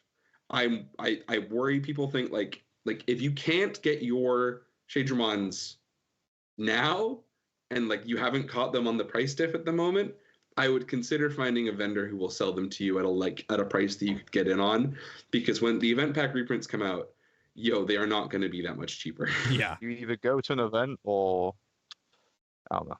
Yeah, it's not. It's going to be like Protoform, but maybe even more restrictive because it's really for the one deck. So we'll see. Again, like if you aren't testing this with your local group, you should get on that ASAP. The Royal Knight matchup on its own is probably worth some incentive to do some digging. But beating Takamika is pretty dope. Keeping pace on the other partition decks is really important. This deck also, like, again, there are holes in this plan. Like Gallantmon does not care. It's like, it's cool, dude. You can I pop you, you make another thing, and now I can pop that. Scrumptious. Thank you so much. They're not bothered. But there are other components to it where it's like, the further we go into the format and like the longer, Best of One also has interesting implications for the way you pilot this deck. Like the ST mat to just plus off the memory as fast as possible, like swing, pitch something off the Minomon, use the mat for the memory so you have an extra memory while you're doing the full line. That's on its own kind of crazy, but it's very Best of One pilled. So we'll see. One thing I'd like to say is that people have been looking at us to say, wow, that's Scramble. Scramble value has plummeted because of the new Fire Mode. Yeah, if Fire Mode beats Scramble. It single-handedly makes Scramble almost unplayable, because if you're going to queue into the mirror and then they full combo you, it's just a dead card on board. It doesn't do anything. Also, you just don't need it, because your entire Evo line it starts at 4. Itself. It starts at 4. Like, you're going to scramble to reduce the cost of your Scramble. Like, I guess maybe your Shadramon can go over a Vmon for intended line cost, but like, okay. Good job, I guess. Well, the other component to it was like originally you could get away with doing Scramble, but like it wasn't the power was on the rebuild, and then the Tamer is good, but like Jambo said, like it gatekeeps itself. Like you can't get the value out of the Wormmon in the mirror, and the Tamer, yes, represents more memory, but it's a not searchable piece of a combo, and the mat's not searchable either, just to be clear. But like, there are other stupid components of this archetype that, like, if you just have the +1 memory midway that your opponent can't interact with, it's probably net more positive. So we'll see. The other thing, I just want to complain about this one more time. The other thing I see a lot of when you watch test footage of this deck from folks is you watch a lot of people stick a rookie underneath the NPC tamer and then no longer have the level 3 in trash for the Shadramon to spit out. And you're like, what were you thinking? So there are sequencing components to this that will come to you at the minute you play it. But I want to be clear, like, this is just my opinion. I'm not speaking for the squad here at Misplay, but like, this is not a deck that is knowledge checking people because they haven't played against Shadramon. This is a real deck. It is, in my opinion, a top 5 deck in that BT20 format. So we'll see how that shakes out. Keep your eyes on it for Worlds. Going into the Worlds, yeah. I mean, when we interviewed Lang, he was talking about how he wanted to take Imperial to EU Nats, but he just wasn't able to make it work because of the format. I'd be really curious if he cares whether it's, free type Imperial or virus Imperial, or he just wants to resolve the name Imperial Dramon and try and win something. That'd be like, I think it'd be sick if he just like comes back, hood up, swole on anyway. He's just like, I love me some mode. Imperial. I just think it's really cool too. Probably on Mirage though. Yeah, he's trying to get those cards banned. He's been one-tricking it the entire year. Yeah. I think it's really interesting too, because like the last thing I'll say on this, because we're not gonna spoilers, there's not another one in top 6. The last thing I think is really interesting is the prevalence of the end of turn DNA inherit level 4 armors. Like, we understand them to be like a very good fixed power staple, but like there are a lot of permutations of this deck that play more of the delay option and then the new level 4s that don't need that effect. And it has like changed how you do some of it, because like they tend to coincide with playing more of the ace, so that you have like more of a reactive line. But like at the same time, if you just donkey roll the other guy and set up the floodgate first, you win. Yeah, and also like when all of these have like the contact the contact DNA, like how much, like you just need one promo Shadramon, one BT16 Wormmon, and then you just need to see one other level 4 for the rest of the game. And that's like, I get why they're just everything's on contact views because it's purple. You just need to see it one time. You do need. I think you still need the Shadramon because the new 5s only contact fuse on their triggered effect, which is the like delete trigger. Yeah. But like, just send the Rush Pyldramon in to die, y'all. He'll die. It'll be fine. But yeah, big fan. If you aren't testing, again, please God test this deck. It's very good. It's my second pick for the format. If I don't end up committing to Gallantmon, spoilers, I will be committing to Gallantmon. Purple Hybrid again. This one's not, I would say, not as white bread, but it's still best of one. This is very standard. 4 Psych is like the craziest thing about this list. Yeah. I don't even know what Psych is for. I mean, okay, the Psych's just for fucking medieval, right? Like, arguably. Yeah. But medieval, and then as I understand it, the other concern there on the day was like the medieval galaxy specifically. Like Galaxy is positioned well for this because you can like go medieval Galaxy, Dynamon, Gallantmon, and then you're just like, oh, well, I lose. I'm gonna say something now, right? I don't think Dynamon's that bad because the decks that are playing them have to have a tamer as part of the engine, right? So you just change the tamer and then swing 13k into 13k with Velga, and then it's like, okay, cool. Like, yeah, they lose out, they make the guy again, but I'm purple hybrid. Yeah, I'll just kill it again. And you do really put them on doing it. Like, it takes away the option to do it from like the free Garuda play. Like, they have to have the DP inherits to live that. So like Purple Hybrid gets to do that over and over and over again. It's kind of nice. But yeah, this list is like arguably more of a Western list, a bit more of a best of 3 orientated list. Obviously, it still isn't playing like the Western techs, like the BT13 Gallant we've been seeing recently. He's on no Rush Geel, which is surprising. I think that's almost a standardized one of now in most lists. Mm-hmm. I wonder if it's because he's just got the Louis. Like, does it facilitate the same sort of thing? You can just play both. Yeah, there's no reason not to. Why pick one when you can pick both? Yeah. Free Louis off the Dusk Inherit, and then Jack Rage for the Gilmon for game. One Argo. I'd say 1, 2. Like one is like mandatory in every list. I think 1, 2 is like it's dictative on like player taste. Maxing out more on the ST mat is interesting. Obviously, it just maximizes the amount of synergy you're getting throughout a turn. Synergize with the eggs. No ST Gabu is really interesting. That's pretty much been a standard for the past 3 months, just as a way to have the pop is so important. Like the not even the pop is of the draw on pitch one. The draw on pitch one does to set up your early game players, and then the draw on pitch one does have like 3 extensions as well. It's really interesting. But having none of that's a bit weird. I think there is some like merit to 8 floodgates, 5 Ukomons, just like as a it kind of like, how bad can it be into most boards? Like, if you don't know what you're playing and you have to adapt on the fly game 1 because there is no game 2, how bad can floodgate in the front, floodgate in the back be? Just make double floodgate and then just go for your game plan after. Probably is enough to win. I mean, obviously it is enough to win games. He's fucking come second. Yeah, and if they sit there for a turn Ginkaku, or like if you have the memory for it, you just go Ginkaku over the first thing. So it's like once the VOD comes up, the finals is a really interesting game to study. There was like in the turns that he lost, he could have won. I just don't think it could have just been matchup knowledge.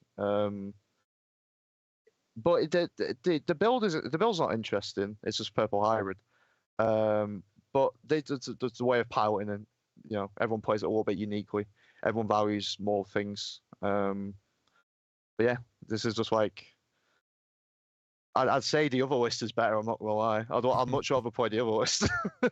if someone had me a deck of 50 and said, "Do you want to play purple hybrid without any of the cool cards, or do you want to play the most consistent purple hybrid rush you've ever seen, but it doesn't do anything special?" I'd rather take that one. But yeah, this deck really is like a testament to like hybrids are just a shell at level 4 and higher. Like this is every good floodgate in your color, and then all the Ukomons you're legally allowed to play with like, Louis. Yeah, right. Like, it truly is just like, oh, there is no there's no synergy floor you need anymore. Like the engine is just airtight enough because like they are their own card advantage engine. Yeah, that's why Latam wants all of these cards just gone. I would Kill the whole color. I would love to see like the incidence rate on like games. Like I don't even know if there's a tipping point with the Koichi, or like if you hit BT18 Koichi fast enough, he becomes strong enough. Like I think the card falling off a cliff in its play rate is such an interesting study of the format right now. The problem is that it doesn't do enough. Yeah. And the shit enables isn't good enough. Yeah, so I like, agree. Like over time, a couple hybrid players have started to just be like, damn, both of our hybrids are good. Yeah. Like both of them are crazy. So why would I want to pitch them? Yeah. But the Inherit's nice as just consistent recursion. But so is Matt. Yeah, so Matt is that as well. But the thing is as well, right, is that people were playing like more Koichi when they were still main decking Ancient Guardian Deity, because that card's still very good. Yeah, that card for the loop. But the issue is that the only way to recur that option is you have to play the shit tamer. So you can just be like, I'll just trade off not having to play this good option so I don't have to play this shit tamer. And just put in more removal or put in more extension.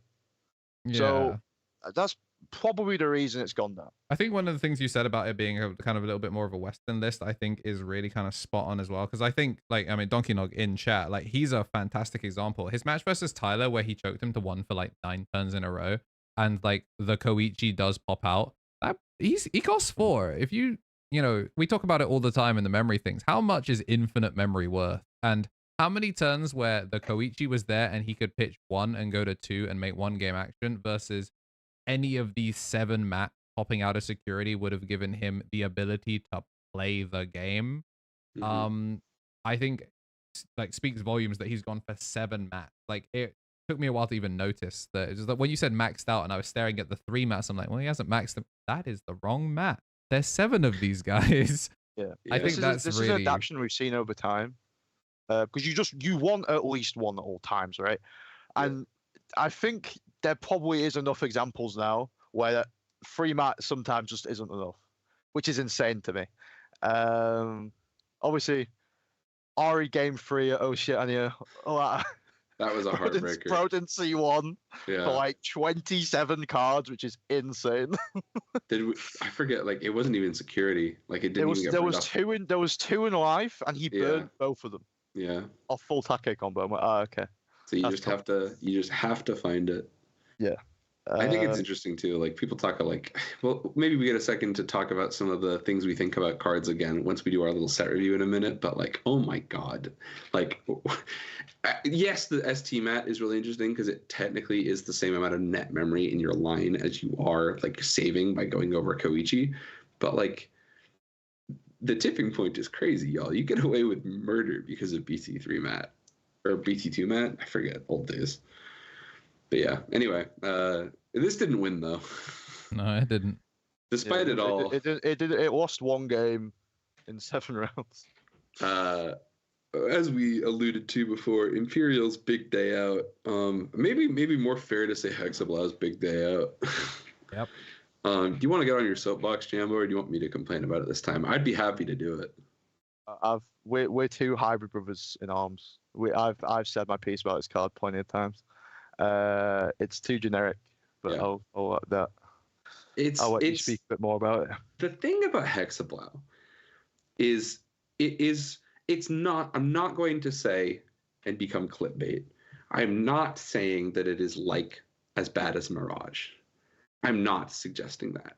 I think there are different components of what make cards frustrating in the Digimon TCG that tend to revolve around like efficiency and like proactive play that like Mirage lends itself to, as well as its disgusting floodgate, that mean that Mirage will always have that reputation.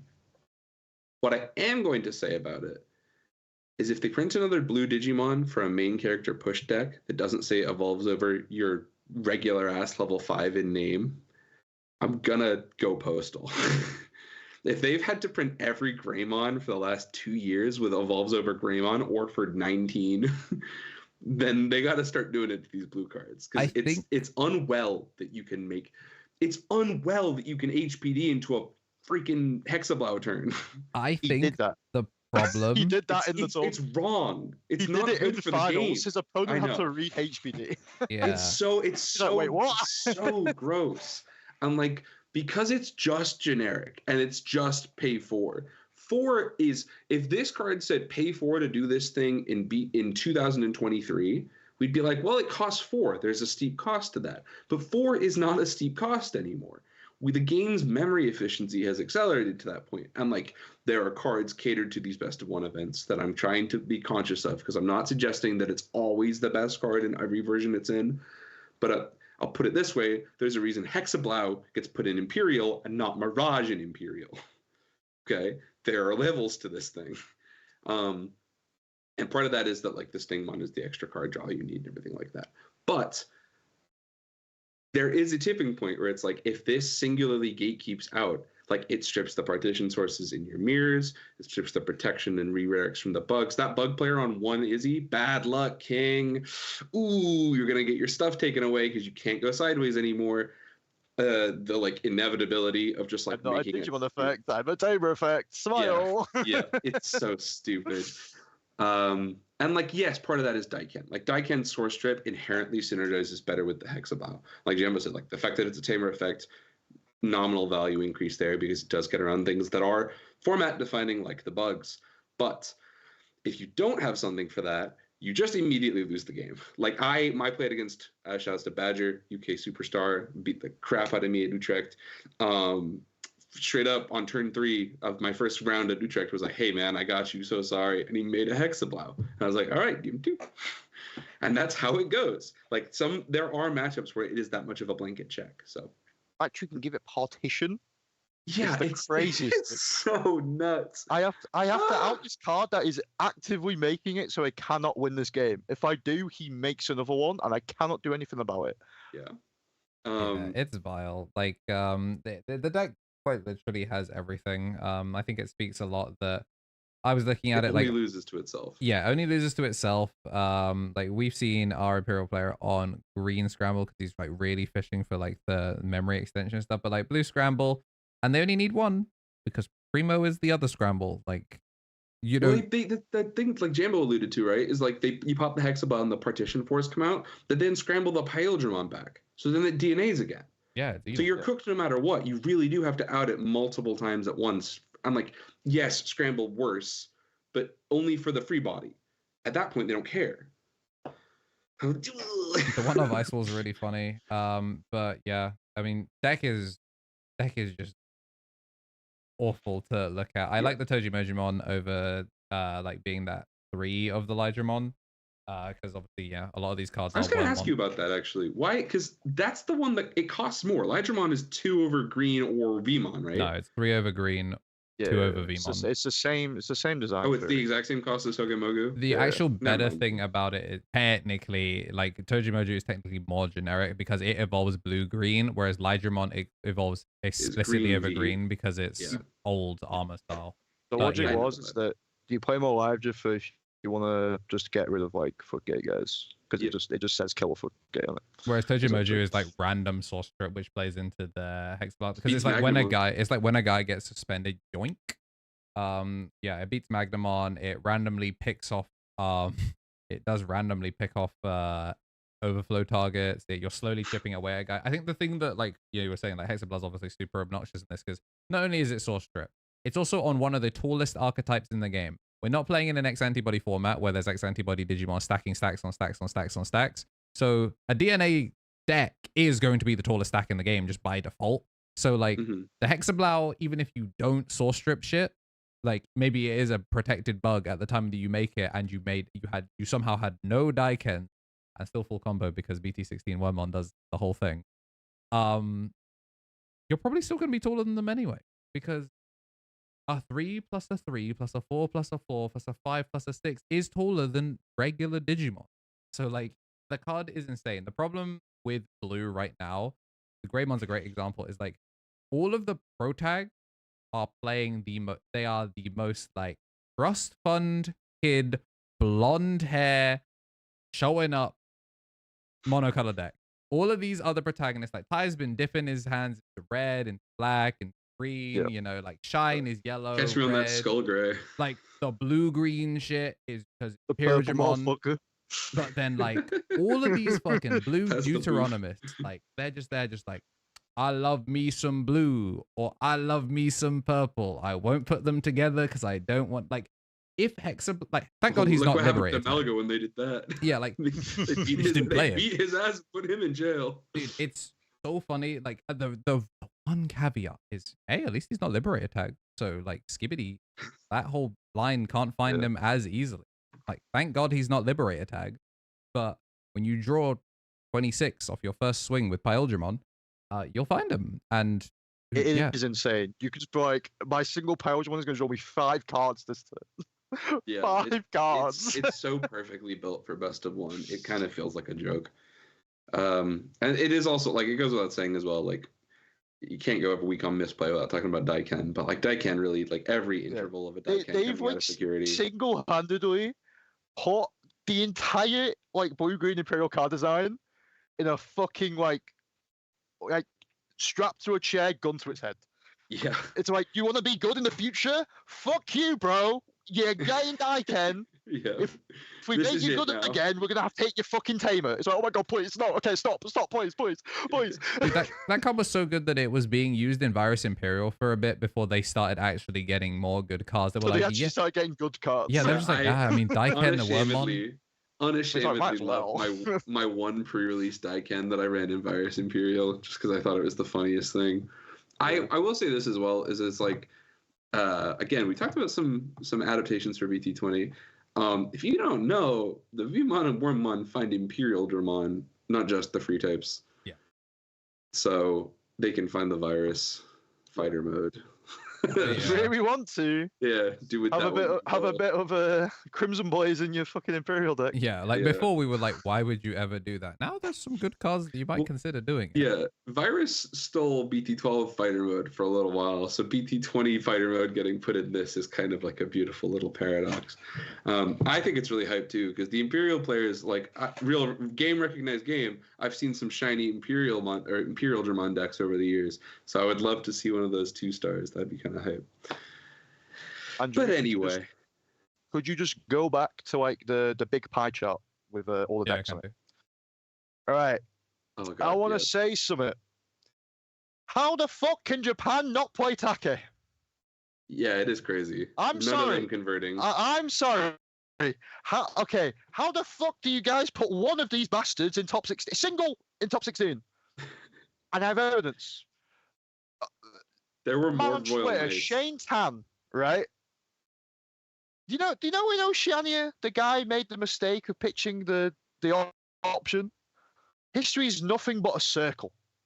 That exact same situation happened on stream, Yeah. and it lost him the game. Also, there's a couple of things. 5 Royal Knights, 2 of them in top 16. 5 Royal Knights is really funny. We didn't. I think we saw 1 on stream. I think it was in like the round 2 of Celeste Summit. The deck's good now. The deck's good again, and that's probably why the Psychmon usage has gone up. Because you're a purple deck that is just so generic that you can just main deck 4 of the shittest rookie because it single-handedly wins the matchup. 1 Gallant converted, nothing past top 16. Bro, Is he on forward watch? No, they're bad. Is there a Ragnar? Do I see his shoulder? So okay, I went The amount of one single. caveat about this event. So I was talking to my friend Justin, Weenie Whistle, right? He's in the little Hwang mods chat. He gave me a bit of Justin. context on some of the choices that people make for decks. This isn't a fucking vacation for them. This is just like they hopped on like a 1-hour train to locals and they got invited out, right? They don't have to think of this as that like, oh, I'm gonna go fly to a different country, so I have to take it extremely seriously. They can just use this as a good testing area, right? If they were gonna go to the event anyway, and you want to play a deck that you think is gonna be good in the future, sure, you just play it at this event, and if you do well, you do well. But if you don't, it's like whatever. So there's a couple of rogue picks, right? There's like Volderarm. Dude, I There's want to a know bird. so There's badly. birds in There's there. a pulse. There was Volderarm birds. Zero Pulse Talwood Mon. converted. Japan can't play that as well. That is a strictly Uncas deck. Yeah, I have a new don't deck. play it. I have a new definition for decks that only do well in like Southeast Asia. They're Uncas decks, because they pilot them to perfection, but no other region in Asia can. What else? So Omnimon top 16. Omnimon made top 8. Yeah. Lost its winning in for Worlds. I would hate, we were saying Marcio had the read right on the format, but I think I remember certain somebody on the podcast Listen, because discussing. one guy takes it. No, I'm joking. No, you're all right. It turns out it's like, I want to clear an okay pick if you don't know what the fuck's going on. It's literally, I said this on the show, it does not matter how you resolve that deck if you've got Mega Knight, because so much of the format has homogenized back to one guy gets removed non-optionally. Like, you can just, against Takamika, you just sit there and you let them DP minus Shore War Greymon, and then you kill them. There's a couple of other lists as well. I put in the live chat, we have the Ancient Grey player at top 16. And we have the I think the only Leviathan at top 16. The Leviathan deck doesn't look like a fucking Leviathan deck. It's Sukaimon. Oh, look at the let's look at the red Leviathan. Okay, let me pull up. All right, yeah. So here's the Leviathan. So 0 biting, which is insane. Yeah. Not so. It's Lord Knight with the 6s switched. So it's Lord Knight with the 6s switched. You could also say it was like heavily inspired by traditional Leviathan deck building philosophy. Arguably, I think a lot of lists have been homogenized. Biting Crush is kind of just like a tech option now. This 100% is prevalent of best of one deck building again. You're not playing any spicy shit. You're not playing any interesting stuff. You need to see at least one X antibody name, and you need to see your combo. So you're just going to play as much consistency as possible and many X antibodies as possible. Dude, and no might spicy deck building. What the fuck does Sukai? Is that the Lilithmon popper guide? Not. But, it makes sense because your board's huge anyway, so you might as well, because you have so much free undeletion synergies. Yeah, fair enough. This card, I think this was an actual one of in the Lilith Levia stuff in EX7, right? Yeah. They didn't put it as much on the. They would use the Gato. We used the Black Gatomon in the West. But yeah, the inherit was all the same. Yeah, like Witchmon, Black Gato. Yes. So in Leviathan, the level 3s is continuously where like the unique choices come in, right? But none of this is unique, right? It's a purple deck that can main deck as many floodgates as it wants because it's fucking Leviathan. You still play the Goblin because it's free advantage. You still play the Gabarex because it's free search. You still play the Lopmon to get around Magnet X. So that's still prevalently a problem matchup for this matchup. And then the only unique choice is the Sukaimon. But the Sukaimon makes sense because it just allows you to just not lose to a random bullshit. Also, in Tatake, negating one of their damage checks is insane. Obviously, your board might be light, but if you can stick 2 guys during their attack, it's probably pretty good. It's probably good enough. Also, Virus Imperial. Well, the Octomon token being a thing you can pop, right? Like that on its own is kind of worth noting. Yeah. But it is just Leviathan. That what I think what he lost to. He lost to Bruggen Imperial, which makes sense because that's been a bad matchup for them. Especially if you're not on Biting Crush. If your only interaction point on your opponent's turn is like a level 5 with Protoform and the Via X engrave, that's so easy to play around. Yeah. So. Especially because you can strip the Protoform. Yeah. Yeah. That's insane. So he was one of the only 2 X2s that made it into top 16. The other one was the red hybrid guy. Which you can this list is so funny. Hey, big up the friend. It matters. Finally, Blitz Omni is searchable. So the red it's an end of turn trigger. So archery. You know, it'd be really because like a random shit that's popped to my head, right? You know, it could be really funny. This guy just scammed games by his opponents not understanding how end of turn triggers resolve. Because he could have done like the whole little fucking Burning Grey combo, right? And then he makes the Omni. The Omni declares an attack, and then mid-attack, the other end of turn has to resolve. someone might have just not known what the fuck that is. Yeah. That's might be how we win games. But yeah, going into this format, a lot of Japanese players were saying this was like a tier 1 pick. It's a tier 1 pick because it's Japan. Like, it's a tier 1 pick because you're playing exclusively best of 1, and it's the best deck you can be playing for a best of 1 beatdown deck because it's consistent. Right? It's the seriously searchable red, like the red Omnimon, is such a big deal for this archetype. I think there's also something to be said that the fact that when you do the push up Warpaguni into old, like the secret ancient gray, that you're not 3-checking someone anymore, you're 4 or 5-checking them, like from raising on a level 4 for Tuckle memory. I think there's something to be said for that. Yeah. Because like getting hit for 3 was like, okay, that's half, but like getting hit for 4 is like a rookie and anything kills me now. Like if they float into 2 bodies, I am in trouble. 2 bodies and a hybrid, like it hits you for 4 and floats into lethal on board. It is like horrifying. But yeah, like all of the different interactions with this, it makes sense. It's funny. Omni X is going to be like the fucking nightmare lethal living card, by the way. Like his ability to just turn game states into I guess you're dead is so hilarious. I wish Dolbrick was here. I'm not gonna lie. I wish Dolbrick.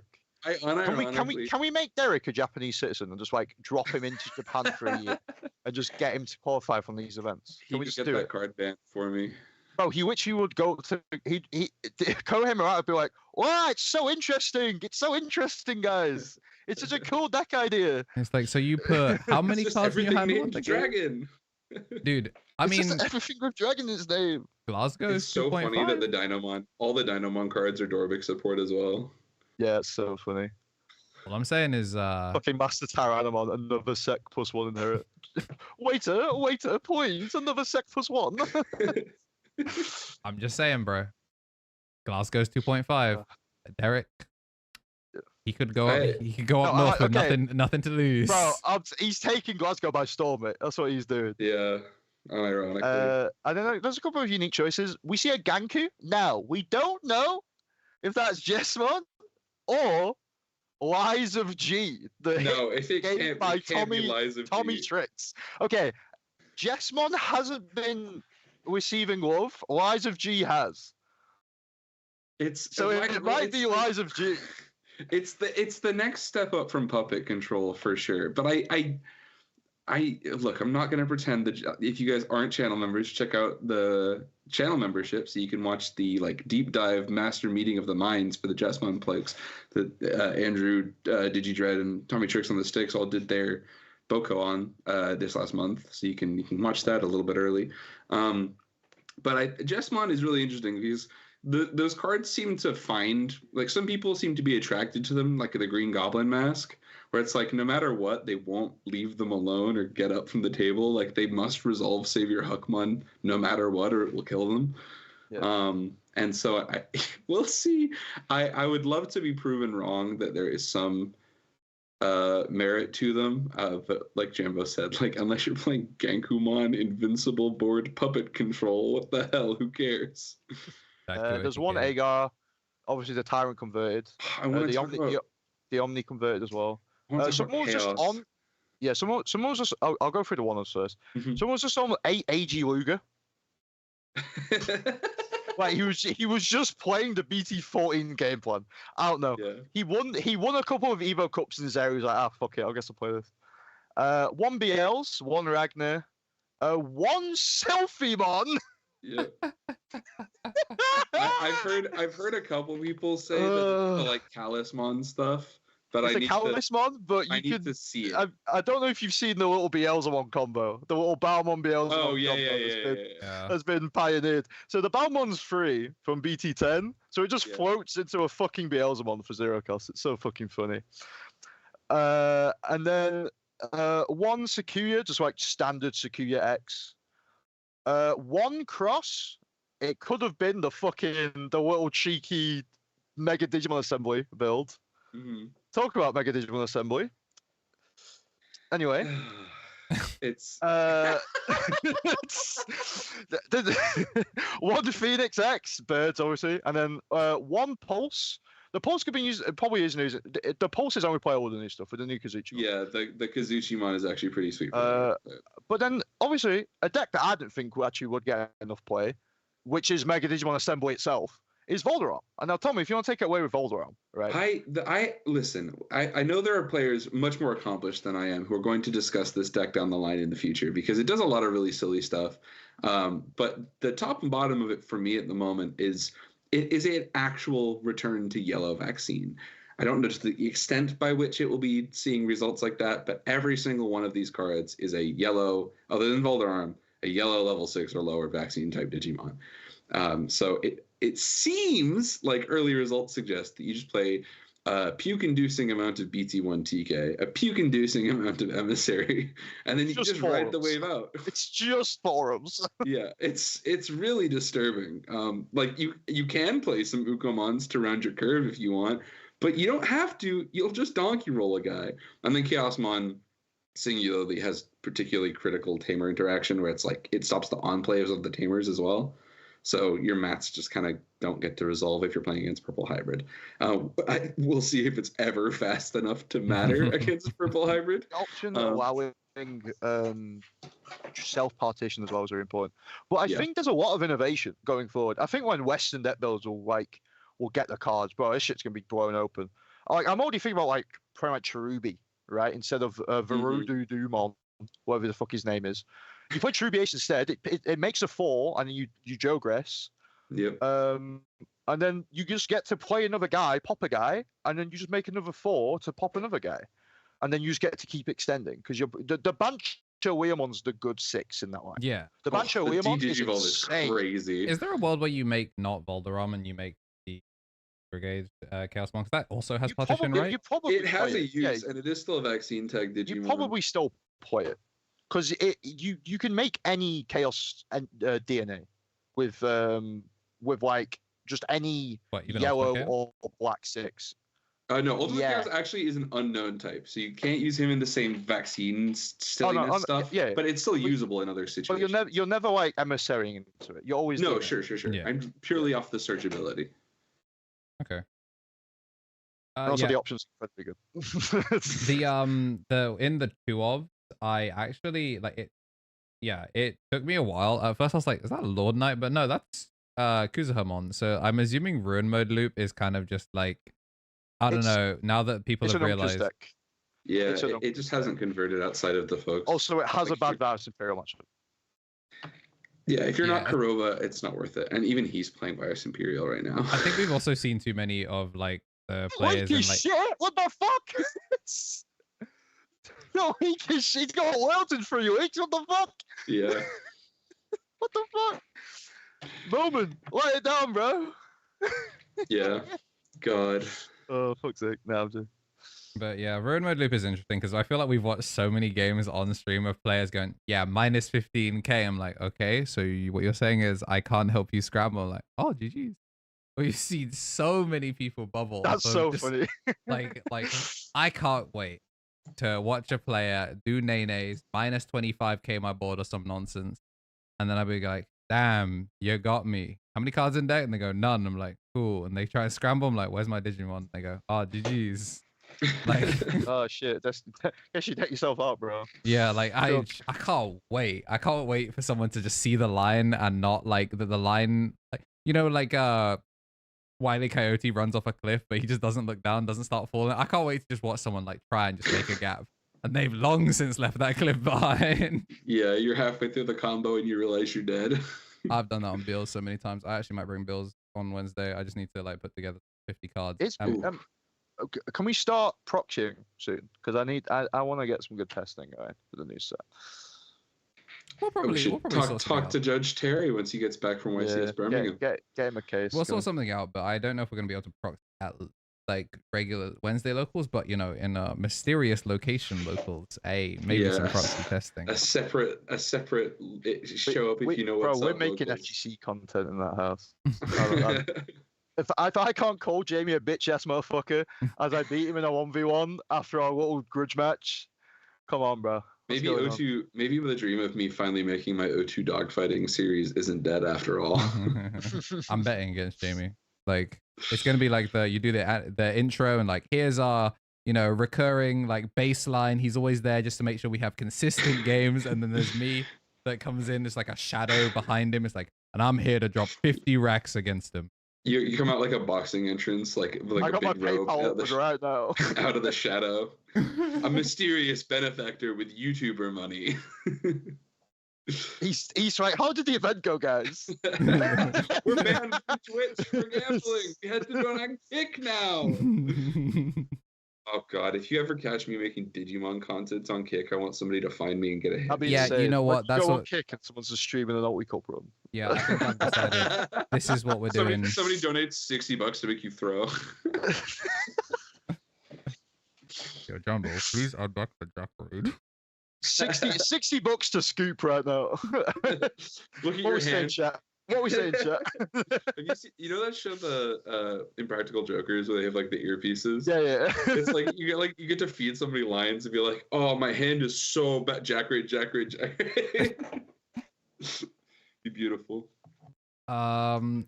Speaking of all the different things, I think that sets up pretty nicely for the bonus content. We were talking in the Discord about how it's been a while since we've done some like really fun, completely pointless, man, Digimon is in a slow week kind of thing. Real ones remember what our first bonus content of this channel was. And I think it's time to return to form. For our bonus content, we're going to start talking about the social medias that the 7 Demon Lords use, or the reasons that they have been ejected from social media. Yeah. Oh, Barbamons are racist, bro. Dude, they're all racists. Bro, Barbamon's tweeting the shit Kanye's tweeting.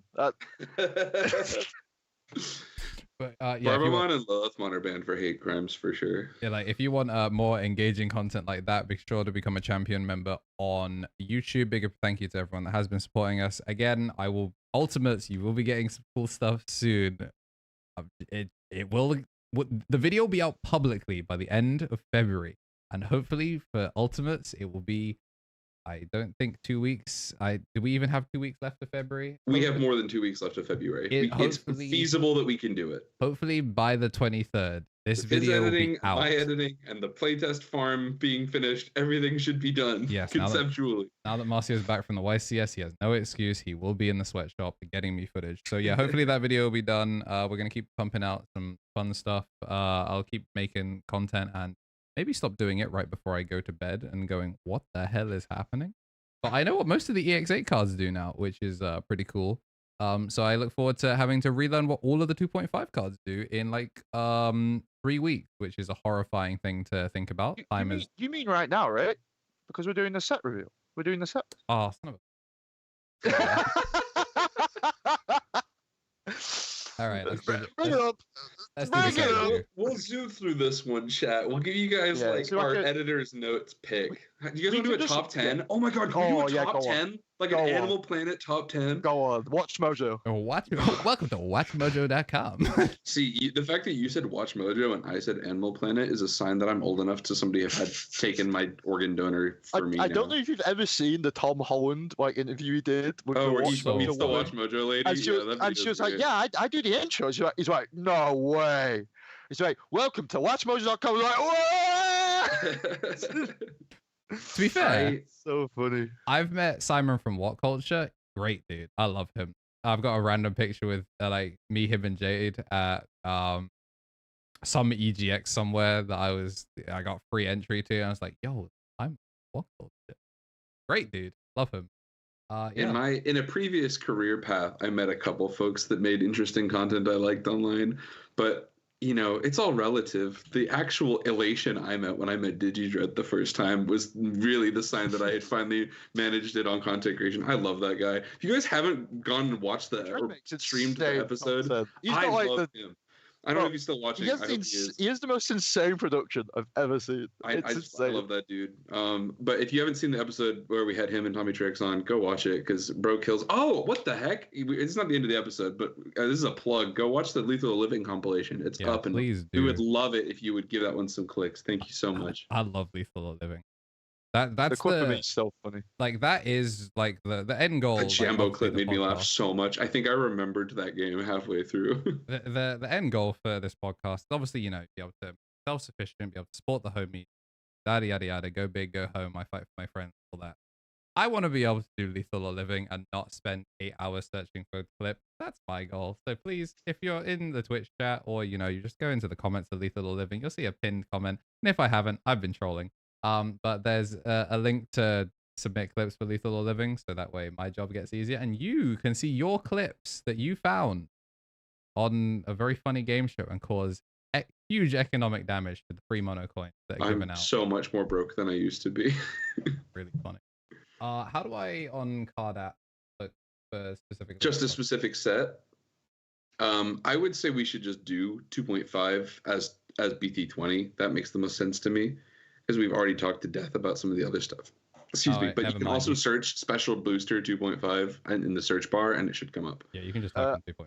I just want to say one thing. This is completely not Digimon related. It's about the YCS. If you know anything about Compugo right now, Malice is the best shit you can be playing, right?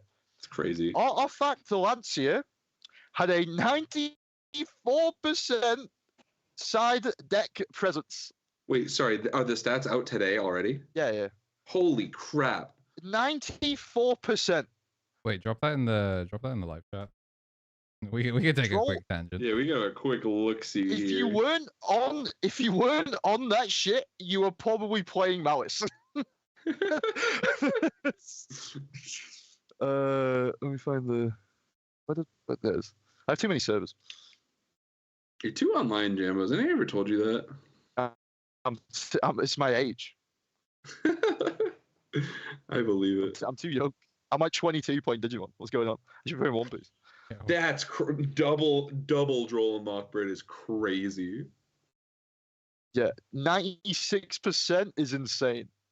That if that was like a deck, that would be banned. Yeah. Tomorrow. Yeah, that's another. That's at least a third higher than any other side deck inclusion I've ever seen.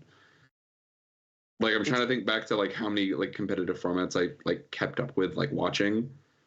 Yeah, and like this is insane. That's I think it's literally like 40% worse than like I'm trying to think about this actually. Like it's probably just as bad as when like everyone and their mother had to be on shifter.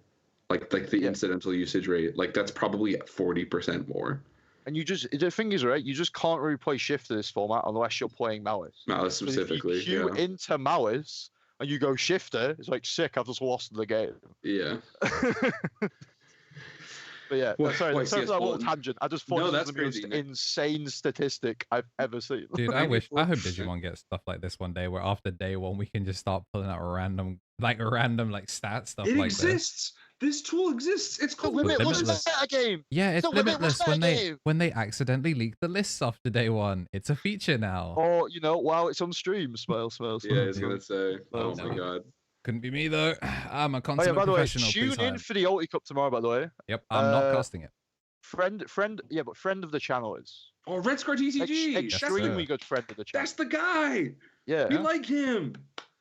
Yeah, that's my dude. He's running production as well. So please go show him some love. Obviously, he's a judge. Yeah. He's like the head judge of all of England, so he knows what the fuck is going on. If you want your head judge calls to be like, maybe handshake under the table, you should drop a like in the stream when he's streaming. You should make sure to subscribe to him. You should just say nice things about the production. He actually puts a lot of time in. I know he's like me. He makes all of his overlays from scratch. I think all of the UK casters do. A lot of you guys do. I think all of us. It's also why none of our streams look the same. But that's also because we're not given official stuff. So yeah. I love to see the dudes that really grind and like get a chance to do new things, and that is a dude who's finally getting a chance to do a new thing. Potentially that chance coming from the fact that for a minute, like there's a possibility that Adam had 24 hours where he was a little less busy than usual, so he just filled it with more work. That sounds like a very him thing to do.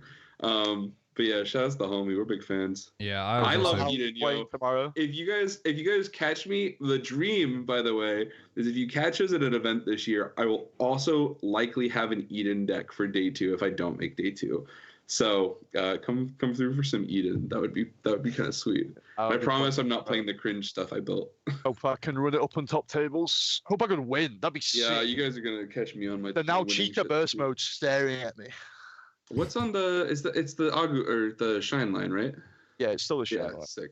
And then it's a hard reset after these events. Oh, baby 2.5. Set's sick. This set went from like, I don't know, and then they started revealing more to BT20 cards. I was like, okay, this is the sickest set they've printed for the past year and a half. Do you guys want to do this like row by row and just pick a card that we like to talk about them? Oh yeah, go on. I think this could be really quick. I'm gonna give you guys the freebie because at the top row here is some Gallantmon stuff, and I'm gonna discuss two things really quick. I think the Guilmon out the box is the card that is the best for the archetype. He is starter main Ganon memory if you have a Tocado or a Calumon, and he's the relevant threshold increase inherit. This card's pretty sweet. Again, the extra memory pretty linearly affects your combo as well. The Growlmon is really interesting. He's a side grade to most of like the Tocado stuff. Like if you're playing basically just Tocado tamers, this card's better than the BT12 one. If you're playing Cool Boy, the BT12 one largely still has a place. But again, new threshold stuff. Wargrowl Ace is low-key just a board breaker. It's cool that he's named Wargrowlmon, but it's largely incidental. Check your judge rulings on this card is all I'll say. I don't want to leak no sauce because I want to see TommyNT catch somebody with their pants down at a regional. But this card's cool. And the Gallantmon is okay. Those are my picks off the top row. Got sick. The art is so sick. And there are use cases where he costs 2 to Evo. So, like, there are situational advantages for playing that card. But, yeah. The other thing that, like, might actually be kind of sick nasty is the Cross 5. I haven't really gotten a chance to mess with him too much. But anytime you can Digicross down to 0, the card is always kind of notable. I think Cross is going to do like very decent in best of 3. In best of 1, it's just too slow because you just need to set up as many tamers. You need to set up a good amount of tamers, but they're not tamers that then can convert into something. They're tamers that facilitate your deck. So in a game environment, in like best of 1, it's just too slow. But I think over here will do something. So yeah, I mean EX5 or EX6, excuse me. I hate that it's called the same thing as a Digimon yeah, it's set. so funny. It's so miserable. This Shoutmon card on the screen in front of you right now, Shoutmon. Video watchers. Great job. Belgian Shoutmon. No, these aren't. That's not the order for Belgium. No, you're right. That isn't the. That's not at all. I had to think about that, Andrew. Dude, you know how bad that is? Is that like Andrew and I have made so much stuff together over the last 12 months that I just try to trust him on his vibe. That's so not even I'm a German flag. and I went, oh dang, I must not know what color that card is. I just assumed he was right. No, that's not even German. Yeah, somehow, surely there's a flag that's red, yellow, black flag. Oh man, this is a geography lesson. No, it's the backwards Belgian flag. My fault. Yeah, get baited, nerd. Yeah, it's upside down. The blue flare, I don't expect to do a ton out of the box, but the Greymon's actually pretty good. If you guys don't know, the Greymon is Rush and Digivolve and stuff. The blue flare guys are going to be like slobbering. Yeah. Oh man. It does make the colors for Volder Arm. Yeah, it does. Which I'm a big. Take a Digimon assembly. Do they make Hexablau and just sit on it still? They can, but the actual proactive stuff with the Digivolving cards is pretty strong. The reason Blue Flare will fall off is Royal Knights. It's really unfortunate that it's coming out at the same time as historically it's very bad matchup. Good. It just does not like they can't interact with the ace stuff that the Royal Knights can now do. So unlucky. For our friends in the US, I'm happy for you that you're getting these cards, but then also that it isn't going to be at like maximum run the fade format. Yeah. Well, Europe will be in a unique situation when the set comes out because we have like a regional the same weekend as Worlds. That is true. We will be able to define the metagame for the early Scotland, especially when they drop a ban list effective 2 days before the event. Bro, imagine. I would be so devastated. Actually, you know what? Imagine they announce a ban list at Worlds. I'm like, oh, you just had to make us play old format. Just so the date would be irrelevant. Oh god, that wouldn't be the first time. Actually, to be fair though, now that you mention it, never Worlds forgot. does insulate us. Worlds does insulate us from a random ban list. They wouldn't do that to the Worlds final. They would do it to us, but not the Worlds final list. I never got over how bad our ban list post change format was. That like Liverpool regionals BT14 were just so awful that like I don't even think Bro, no one could be asked playing that. Eggman didn't even cover it. It was so Yeah. funny. No one could be. I still bothered have the playing that, message man. where I sent him it. And he's like, "Oh wait, it was BT13." I'm like, Yeah. because of the delays. And then the video never came out. And I went, "Yeah, that checks out." The I World Side event we did on That's the Eggman. second day was sick, but everyone was miserable playing the first event. Like, the fact that it had like 70 players for the day 2 event just showed how many people there wanted to play 14, but they just couldn't. Yeah, it capped. Yeah. It capped as Yeah. well. It was really funny. Saf and Liam won. Saf and Liam both got top 6 on that one, right? Liam got Yeah, Liam third was and fifth Saf place. got first. Yeah. Very funny. Talmon is, I think, the standout on that next row. Sukiyamon may be also very good, but the Talmon is bananas. Yeah, it's called Talmon Loop for a reason.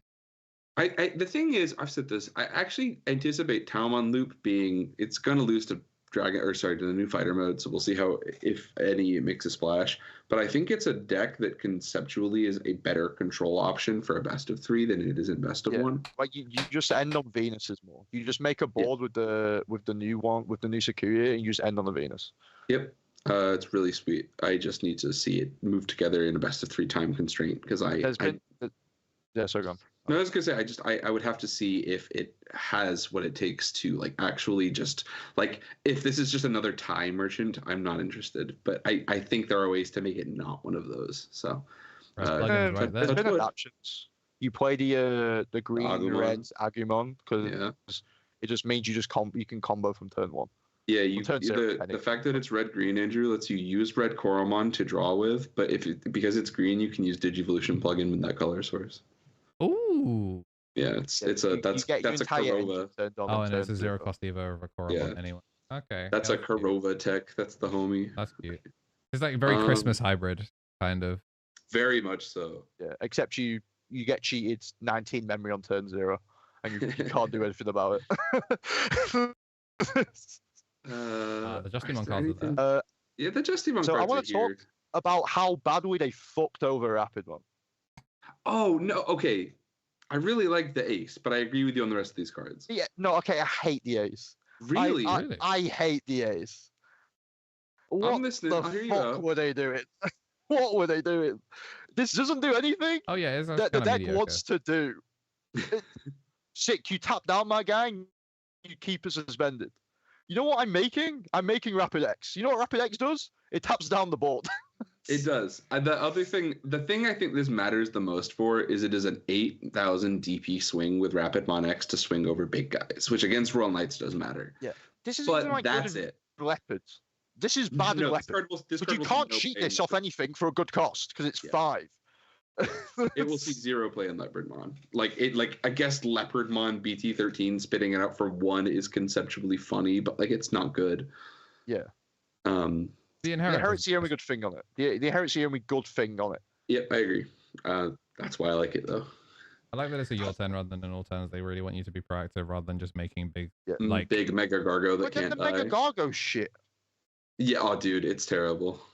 oh yeah, it's all of it. The Mega This Gargos. card is garbage. Besides the ace. It's so tied to the Henry that I don't think it will see any Yeah, success. this is pre-release. Like, you make this in pre-release, you win the game. But this is like, No, because it costs 5 to Digivolve, and there are on-play clears in this oh yeah, pre-release. true. This card's Never so mind. big. Yeah, true. Never mind. You want to talk Justimon? Because this is something you and Marcy have Yeah, discussed a I lot. think Justimon is like an insane value deck. I just don't think people are playing it because it's best of 1. But in the best of 3, every single device reads insane. Yeah.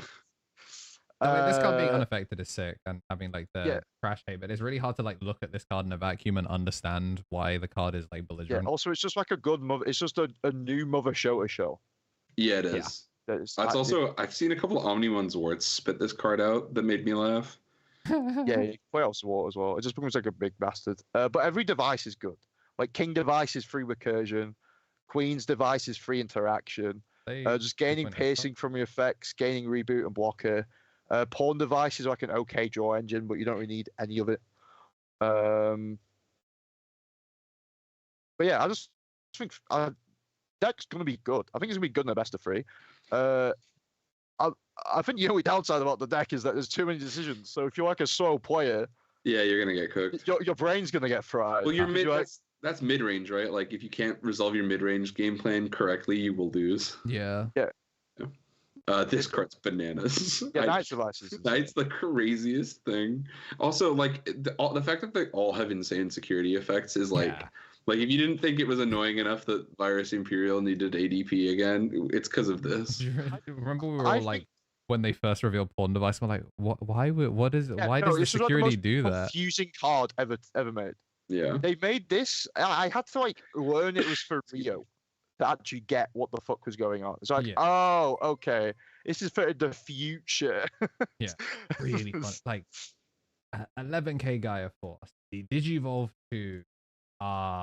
Modern, actually no, this is just straight spinner level 5. Okay, it's Seraphim on tier. It's so good. Crazy. Suspend 2, and what does this do? Okay, recycle. It replaces itself. So there's stuff you can do. So like with the Rio, you spit out a Cybergemon. The Cybergemon has rush. Yeah. So you just trash 4 options to play a Cybergemon, and then on res you get all of the effects.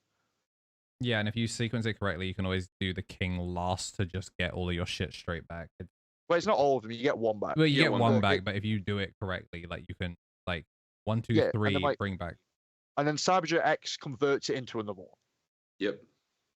It's definitely a rulings one. I would not want to play this thing on DCGO. Yeah. In person, this is arguably worse because you have to explain to a guy how the fuck resolution works. The this thought process deck is like a resolution dot deck. Yeah, the thought process behind like it's going to have a lot of technical capacity for like interesting sequencing puzzles, but it's also going to sack the hell out of you when you check security, and I think that's what it will become infamous for. Like it's like if Rika also had security bombs. Yeah, but like even if with Rika having like security bombs, like they've started playing like Noble Family Arts and stuff like that, like that's still yellow. If I check a black deck and then get spun, yeah, you're mad. Yeah, like I'm furious. I'm livid. I'm like, okay, it's black. Play cost protection. I'm fine. I'm chilling. I'm gonna swing my level 5. Yeah, this archetype quietly is one of the more exciting components of this like design wave for me. Like I think the next set of like Monodramon, Cyberdramon, Justimon stuff that they're gonna produce is gonna be crazy. Yeah. So kudos to the Justimon Andes. You guys have been waiting out for a while. I'm brought us down to the Justmon guys. Not you.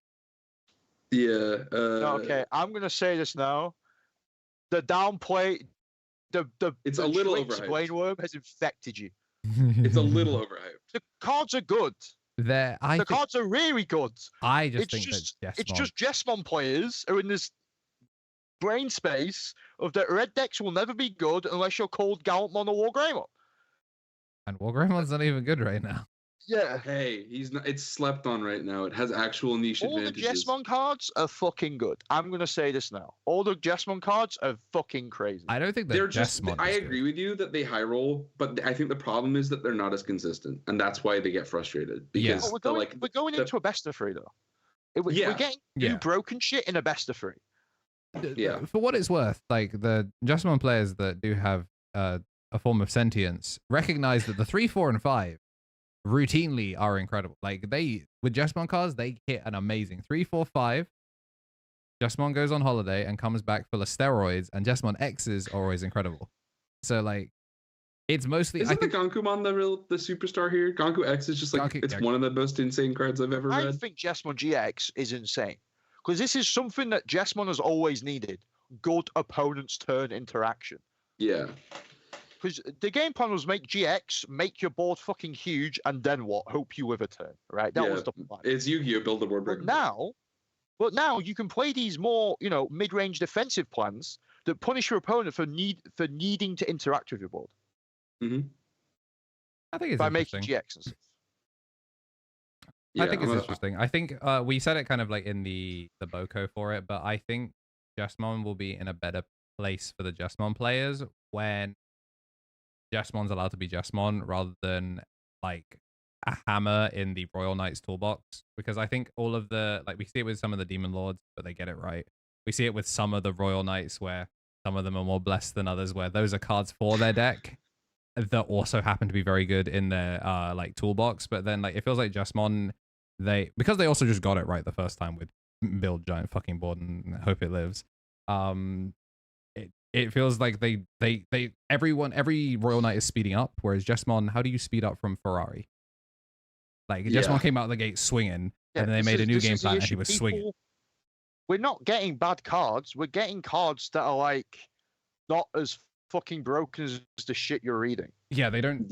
Like X antibody plays like an X antibody as opposed to like compare like Magnamon getting support to Jesmon getting support.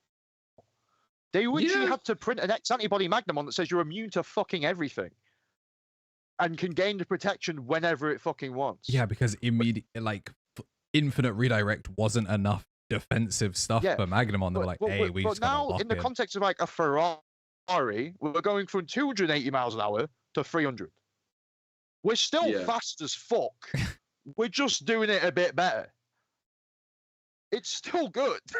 I want to wait and see what happens with it, because I know enough folks who are, I would say, historically fans of like good tempo decks that aren't Jesmon people, that are excited about the Jesmon cards, and that seems interesting to me as a spectator. Like I don't have a lot of love for Jesmon as a player. It's kind of BT6 soured me on that deck a little bit. BT7 more so. That shit, bro. Yeah, I'm like a millennial, be like, you don't know shit about that, man. Yeah, you don't know shit about that. But we'll see. My one note observation is how bad could a deck that does what that Gankumon X does ever be? But yeah, I know we're gonna scroll past some of the Beelzemon stuff. Luminamon, Nene, whatever the crap that card is a card I want to talk about. We should not talk about the lamp. The level 5. This thing plus Ko and Sayo turns into a Quartz for 0. I hate this lamp. So funny.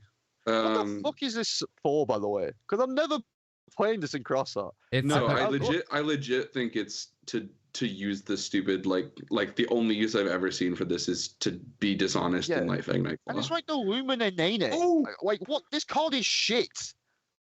Andrew will explain the. Hey, listen, you've woken up the Millennium on people again, Jambo. You got to be careful when you do these. This isn't good in Millennium. So the Shademon, I'm starting to be less of a hater. Less is in a very important word. The Shademon's good because the Nene's good. The mem set of Nene is objectively good.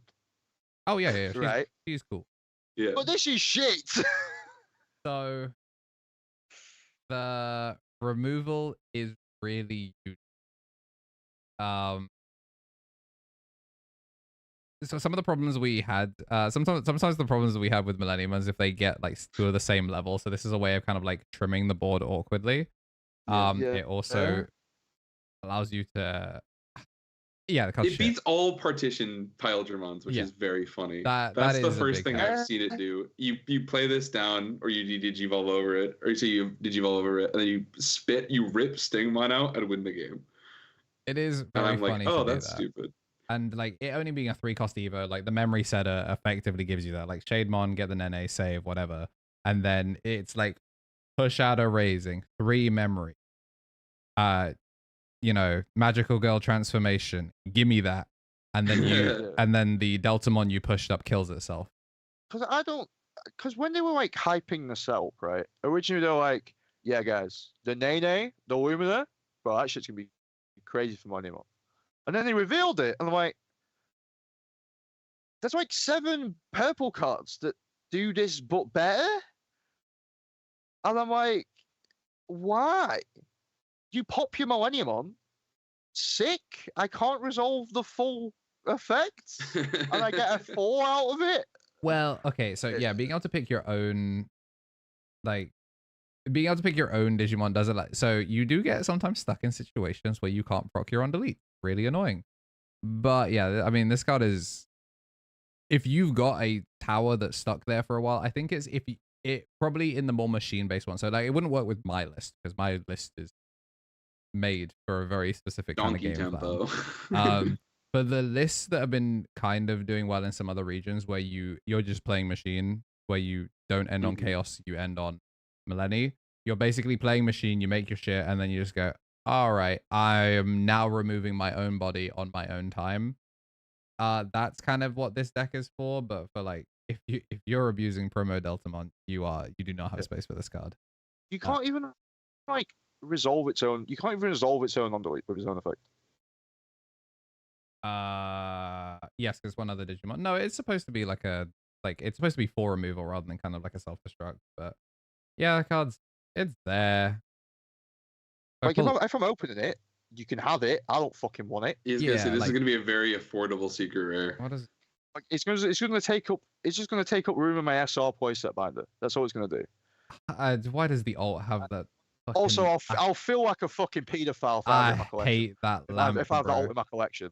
So I don't want it. I don't want it. You can have it, bro. Listen, I know you like Nene, bro. So I know the cross art manga heads are like, finally representation, and then they give them that, and I'm like, oh, right. It's so much worse that it includes Luminamon on it. Like that is the worst bit. I hate the design of this thing. They could have leaned the moon into incorporating Nene. That design. Because in the manga, Nene is fused with moon, and that's how Zed becomes a thing. Yeah, like that's why the shade has all of its synergy. But they just forgot she existed when they were designing it. Oops. Anyway, she's a glow ball now. Smile. The shade's cool. There's not really much more than that. Wait. Oh, yeah, do BLs first. Yeah, the Beelzemon, like this is a great example of all Royal Knights and Demon Lords card are always going to be toolbox cards from now until the heat death of the universe. And if they work in their own engines, cool. Yeah, if this did something when it was milled, it would be very good. But sadly, it's not EX2 Beelzemon, so why am I invested? But it's great in Demon Lords, so I expect to see it more there. And Demon Lords is an evergreen deck; like they legit can't kill that off now. It's that strong. The Impmon, I would say, is the stronger of the pieces. The Impmon's crazy. The Impmon's bananas. The Impmon is low-key purple hybrid good. Like, because then you can do Impmon X, and like have Impmon X return the Duskmons and stuff. Like, it's stupid. Yeah. But you can just loot rivals. Oh no, you can pitch like a dead option. You pitch a Jack Raid to add back Duskmon to then go over the mat, then swing mat effect, return the rivals. I think there's like a build of like purple hybrid where you just play the BL stuff because you get we're very close. You get to actually main deck the good Beelzemon cards now. You don't have to just be like, I'm playing Beelzemon cards because I'm playing Beel's hybrids. You get to actually play them with purpose. Yeah, so it's pretty sweet. I'm a big fan. And then also like I am Mako resolving the like warp Impmon or like giving that effect to this Impmon is just like insane because then you can go Beel's X. One thing that's also really neat about it is because it plays from trash, there were sometimes games that are just out of your control as a Beelzemon player where you just all of your Iron Makos, and there's no like, oh, okay, I can finally set these up to try and like play from hand and not deck myself out. Sometimes you just get unlucky and you just mill those fuckers and you don't have time to bring them back. The fact that this is just like okay, I'm getting one of these idiots back from trash. I will be slightly more in control of my tempo. I think is and a retail body's funny every time. That being an inherit will never not be really funny. Yeah, it's pretty choice. This gives purple hybrid like a level 3 retail now, which isn't a Demimon. So it actually has some synergies now, so it's pretty good. Yeah, big fan. I want to talk about the white cards. Yep. The Calumon's amazing, but the D-Brigade stuff is maybe even better. So we'll start with Calumon. How do you play this? There are actually Calumon-based Calumon builds that you can do, like to play like 6 or so Calumons and like give this deck like a kind of just like cheater amount of tempo. And the idea is you just biomerge constantly. Like you can just like resolve like BT12 Takato and BT17 Takato consecutively, just make free Gallantmons. It's kind of stupid. The main effect that you would want this for is that it's just more sort of stickiness. Like if it dies, like the thing that I'm a big fan of is the EX3 Growlmon, because it like lets you pop the Calumon after you do his effect, and then you get him back in security. And then you get the free 2000 DP Digimon, which is the Guilmon, and that's Rush Guilmon, and you just do donuts. So, or it doesn't even have to be Rush Guilmon. The other one I keep seeing is people playing the starter deck one, which is cool. So, big fan. The Calumon's an interesting tech card for an engine that isn't super popular right now. But if you put a gun to my head and say that they're going to hit Protoform in 6 months, I do start testing this. So yeah, D-Brigade is the actual like whoa. Like I actually think these cards are kind of nutty. I can't wait. ADR. ADR01 Jerry is on play, shrink something by 1 for each of the sources of your Mother D Reaper, and then sticker into Mother D Reaper as a main effect. And then when they attack, you can spit out a Jerry. So it's good on its own in that it's individual, like sort of lingering hate for stuff. It's only for the turn. It doesn't linger on it like that, but it means you have like defensive lines in D Reaper again, and it means you're less vulnerable to raid. Yeah, you don't need to stick out a creep pan just to kind of play around. Yeah, in combination with D Reaper Zone, their new field spell, that's where things get a little stupid. I think the options are higher up. The only thing about the zone I don't like is that you just can't main deck. You can't play Shoto cards anymore. You just can't. You just you can't play Shoto. As someone that never can never afford any of the like generic hate splash that D Reaper always has, I'm a great fan of the new direction because my ass does not want to put Death X or Medieval Gallantmon or Shoto in my Mother D Reaper. So I'm looking forward to it. Can't wait. This is for me. Yeah, D Reaper Zone is a lingering non-once per turn. When one of your opponent's Digimon goes sideways, it gets shrunk. And it's for 1,000 per source of your Mother D Reaper. And it's like I said, in tandem with the new Jerry, you can get like -12 shrinks on random dudes just attacking, or like there are some games where your opponent just can't ever attack you. And then like you retain the advantage of being level-less as a deck, so Purple Hybrid has a harder time interacting with you. There's a lot of good stuff you can do here. And you'd think the restriction is tough, in that it's like if all of your Digimon and Tamers have Mother D Reaper, as D Reaper as a trait, but there are like single flash tech pieces that are still very viable. Like you don't mind turning this off for a turn or two if you've got a Medieval, because you could still use Jerry. And like there's a lot of inherent good value in that too. So we'll see how the deck shakes out. I quietly think if purple keeps on getting better and blue keeps on getting worse, there is a world where this like it does kind of kill off some of the other purple decks that aren't Purple Hybrid, because Purple Hybrid has mill, and this kind of just chump changes a lot of the like Takamika doesn't like this at all. It doesn't like this at all. Although it does get to burn the first card, so quirky. We'll burns see. It. Yeah, it burns it before the opponent's turn. Right, but the thing is, if it burns this, it has to check the gatekeepers you've recovered. I mean, yeah. You insulate your first swing. Yeah, but you're like, my point is that like it does have enough meaningful interaction where it's like, because Takamika gets away with it a little bit because it has DP based pops instead of just purple level based popping. Yeah. But like you can shrink them enough that it hurts them. So quirky. Yeah, I'm excited. I don't necessarily think it's going to be great out of the box. It's not going to top anything immediately. No, but I am going to ruin some people's day at locals. And then there's Trinity Burst. It is better than a meme, but it's not. It's very funny. Yeah, it's better than a meme, but it's not better than playing any of the archetypes that you would play this with regularly. I think if any of the decks are going to figure out how to abuse this quickly, it's Terriermon. I think Terriermon players need a new thing to do, and they'll probably do this. Because they already have kind of sick alliance support. So we'll see how this goes. The other thing that made me laugh so funny is it is the 2 colors of the Golden Rapidmon already. So you can just need to find a red source, and you can do this without any of the pieces that are named. Or your level 4s are called Rapidmon. So you can solve Trinity Burst. Yeah. So Trinity Burst is kind of quirky. I think it might actually be like a green armor rush with Trinity Rush. That'll be so funny. Bonsai hit me with this. I can't remember what he was playing, but he hit me with this. He's playing it with Betsumon. I don't want to leak everything, but if you don't know what Digimon is it? Setsumon? Betsumon from BT8. Oh, Betsumon. Oh, then what the fuck is Setsumon? Yeah, it pitch a card, gain the colors of the card you pitched. So you can pitch a Trinity Burst. Yeah, which is pretty choice. Oh, that's really funny. But it means yeah, you have I to don't have know. 2, but yeah. Yeah, like I said, if any deck is going to get away with using this, I think it's Terriermon first. I think the others have other things they'd rather be doing, and they aren't necessarily strong enough or shore up a different part of their game plan enough to justify the change. Terry would find a way. Terry will give it a go. Hey, dude, I'll give it a go. Like, don't get me wrong. Y'all are going to get World Growl Ace hard play into Trinity Bursted a lot. But yeah, big fan. I think that's it for like. I mean, the Tamers. Takado's really good. If you guys haven't read Takado, he's amazing. The thing is, he's great in almost every matchup and worse in the mirror. So the experimentation will be, will people continue to play some EX2 Takados or not? We'll find out. Oh, you probably do, because you get to declare 2 attacks because Blitz is an entirely separate thing. So Yes, it is. And then the advantage this has is it gets to play around like Venusmons and stuff. The only kicker is you have to use Raid to change to hit a Digimon. So as long as the other Gallantmon player can read, they keep their Gallantmon sideways. But yeah, ball out.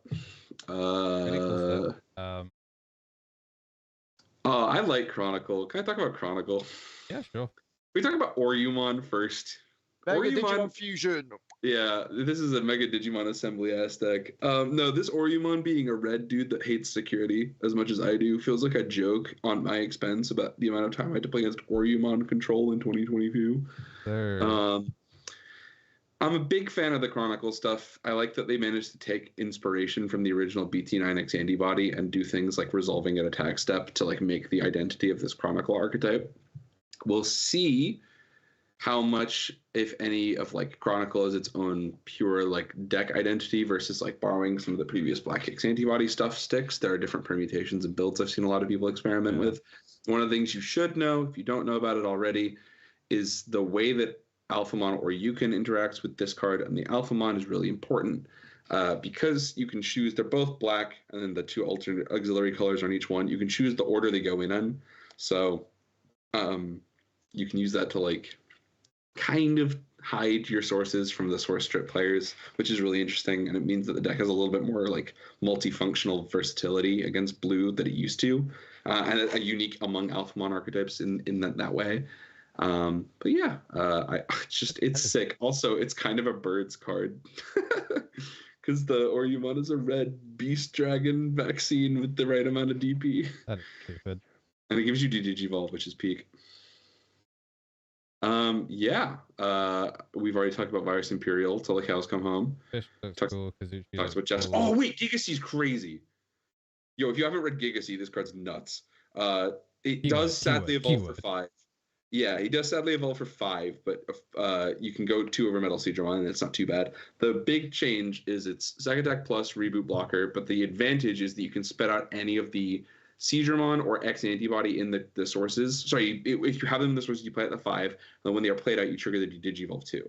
So the game plan is spit this thing out, or sorry, Evo into this thing, Digivolve something, and then like in some cases people just either go into like the new Omni X, which is very good, or you go into old Aegistramon, who spits out a dude called Seedramon, you spit him out, and then you swing him with a rush from the Seedramon inherit, and then he Digivolves again, which is very good. So it's like hypothetically an OTK. If you don't have to OTK, you can in some cases just board control over and over again. It's very good. This is like an actual fish adaptation that is like Seedramon good stuff. So yeah, big fan. One more thing. Yeah, go ahead. I found the list that tops for Galmon. Okay. Tommy, you want to give a bit of analysis on what we're saying here? What in the hell? Oh, okay. All right. All right, go on. So there's no other way to put this. This is Jesmon GX and his friends. Yep. It's not. Some people like me and a few other folks on the internet have discussed talking about cool boys in this deck because you can kind of just play it like a BT9 deck. Jesmon GX is kind of the ultimate conclusion to just being a BT9 deck. You just do a big OTK and kill somebody in one turn with him, which is very funny. Whether or not, like, this is not as just GX puke-filled as you'd think. Like, there's no Magnamon to pick up to gain full immunity and stuff like that. Like, that's not here. But what it does do is it seemingly is just like a collection of this player's favorite Gallantmon cards plus Jesmon GX. So like 4 of Memset or Takato is a ratio we don't see a ton of, but if it's the only tamer in the game, sure. 2 Protoform with no cool boy is brave, but I guess if you find it, you win the game in best of 1. Well, you do. Solarmon, the thing about this deck is Gallantmon being basically, with the exception of the X-Antibody cards, has been just tied to doing its own effects that other people haven't wanted to steal. It doesn't have tribal evolutions, so all the Growlmons evolve for 2 over red, so you can play the Solarmons with no trade-off, which is really sweet. And I can't adequately describe to you how much just going War Growlmon BT12 with a protoform underneath that and turning into Gallantmon X will get you over a hump. Yeah, But this on the old one. Yeah, the one of them stealing rat. So the advantage to that is that you can use it and then gain your 2 and then make Gallantmon without concern, because you're not on the Takatos to extend memory. You need to get memory from other places. Most people would just logically assume that you would play 4 training, 4 boost, which is something that you see in some of these kinds of lists. I guess War Growlmon X. It's one of my favorite cards. I wouldn't touch it right now. I think it's kind of bad. But yeah, what deck loses to Solarmon right now? There's a couple. There's Pearl Knight loses on the spot. Yeah, it's pretty bad for them. And then you will never catch. I love the Guilmon. It's my favorite looking Guilmon ult in the game. BT12 Guilmon is really bad. It just gives you 2,000 DP. There are other so funny. Yeah, just add all Takatos. Yeah, add all Takatos, bot deck Gallantmon X, and lose the game. So, where there's a will, there's a way. I try not to flame the Gallantmon players, because I think that the deck is, like, even in my opinion, the list I've been playing, or the list other good. Yeah. Henny's list is much closer. Like, I still think the Coda is crazy, but Henny's that kind of guy, and he'll do it. I don't think there's another way you can justify the level 4s. This is just not the correct ratio. If you're gonna play 4 Memset or Takato, you should be playing basically just the BT19. Sorry, the BT19 Growlmon, so that you can have 2 of them. Like, if you're not going to get the value out of the BT12 Growlmon, and you just need to get Tamers down so you can insulate yourself against Tamer hate, what the hell is going on? Please read your cards. Also, if I don't get the ST7 foil Growlmon print in my life soon, I will be a further and further sad man who falls into a hole. Thank you very much. What place did this get? Top 16. That's awesome. He lost his top 16 match. Yeah, I can see why. You got to like scroll up in his profile to get it, but it was top 16. Yeah. I can like see if you see the room he played against, the War Growlmon X unironically would go crazy. Like, against stuff like the well, I was about to say against the purple hybrids, because if they leave a chump out, you just eat it and you get to plus off that. But the like actual crazy thing is, like, if that resolves against Imperial, you feel like a genius, because they can't resolve petition to save it. So that would feel amazing. But I try Cool Boy. He costs 2. Yeah. Rephrase itself after. Yeah, Cool Boy is evil and should be banned. That's why I'm doing what I'm doing. But yeah, hey, check out Andrew's videos. You'll see me this week. Yeah. What else we got? Ghosts, I think, is the last thing. Oh, Cool Boy. Do we talk Knight? Do we talk Cool Boy? We can zoom. Let's zoom through the chat really quick. The Takamika stuff is okay. The Lugumon Searcher is probably the best new card they get.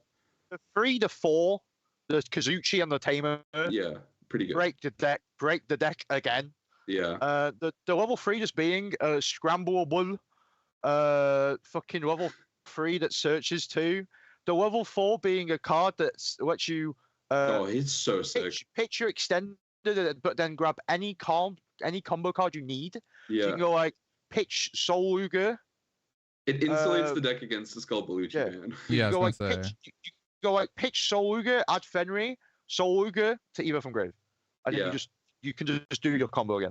The new Kazuchi is objectively better because it replaces the card you burn.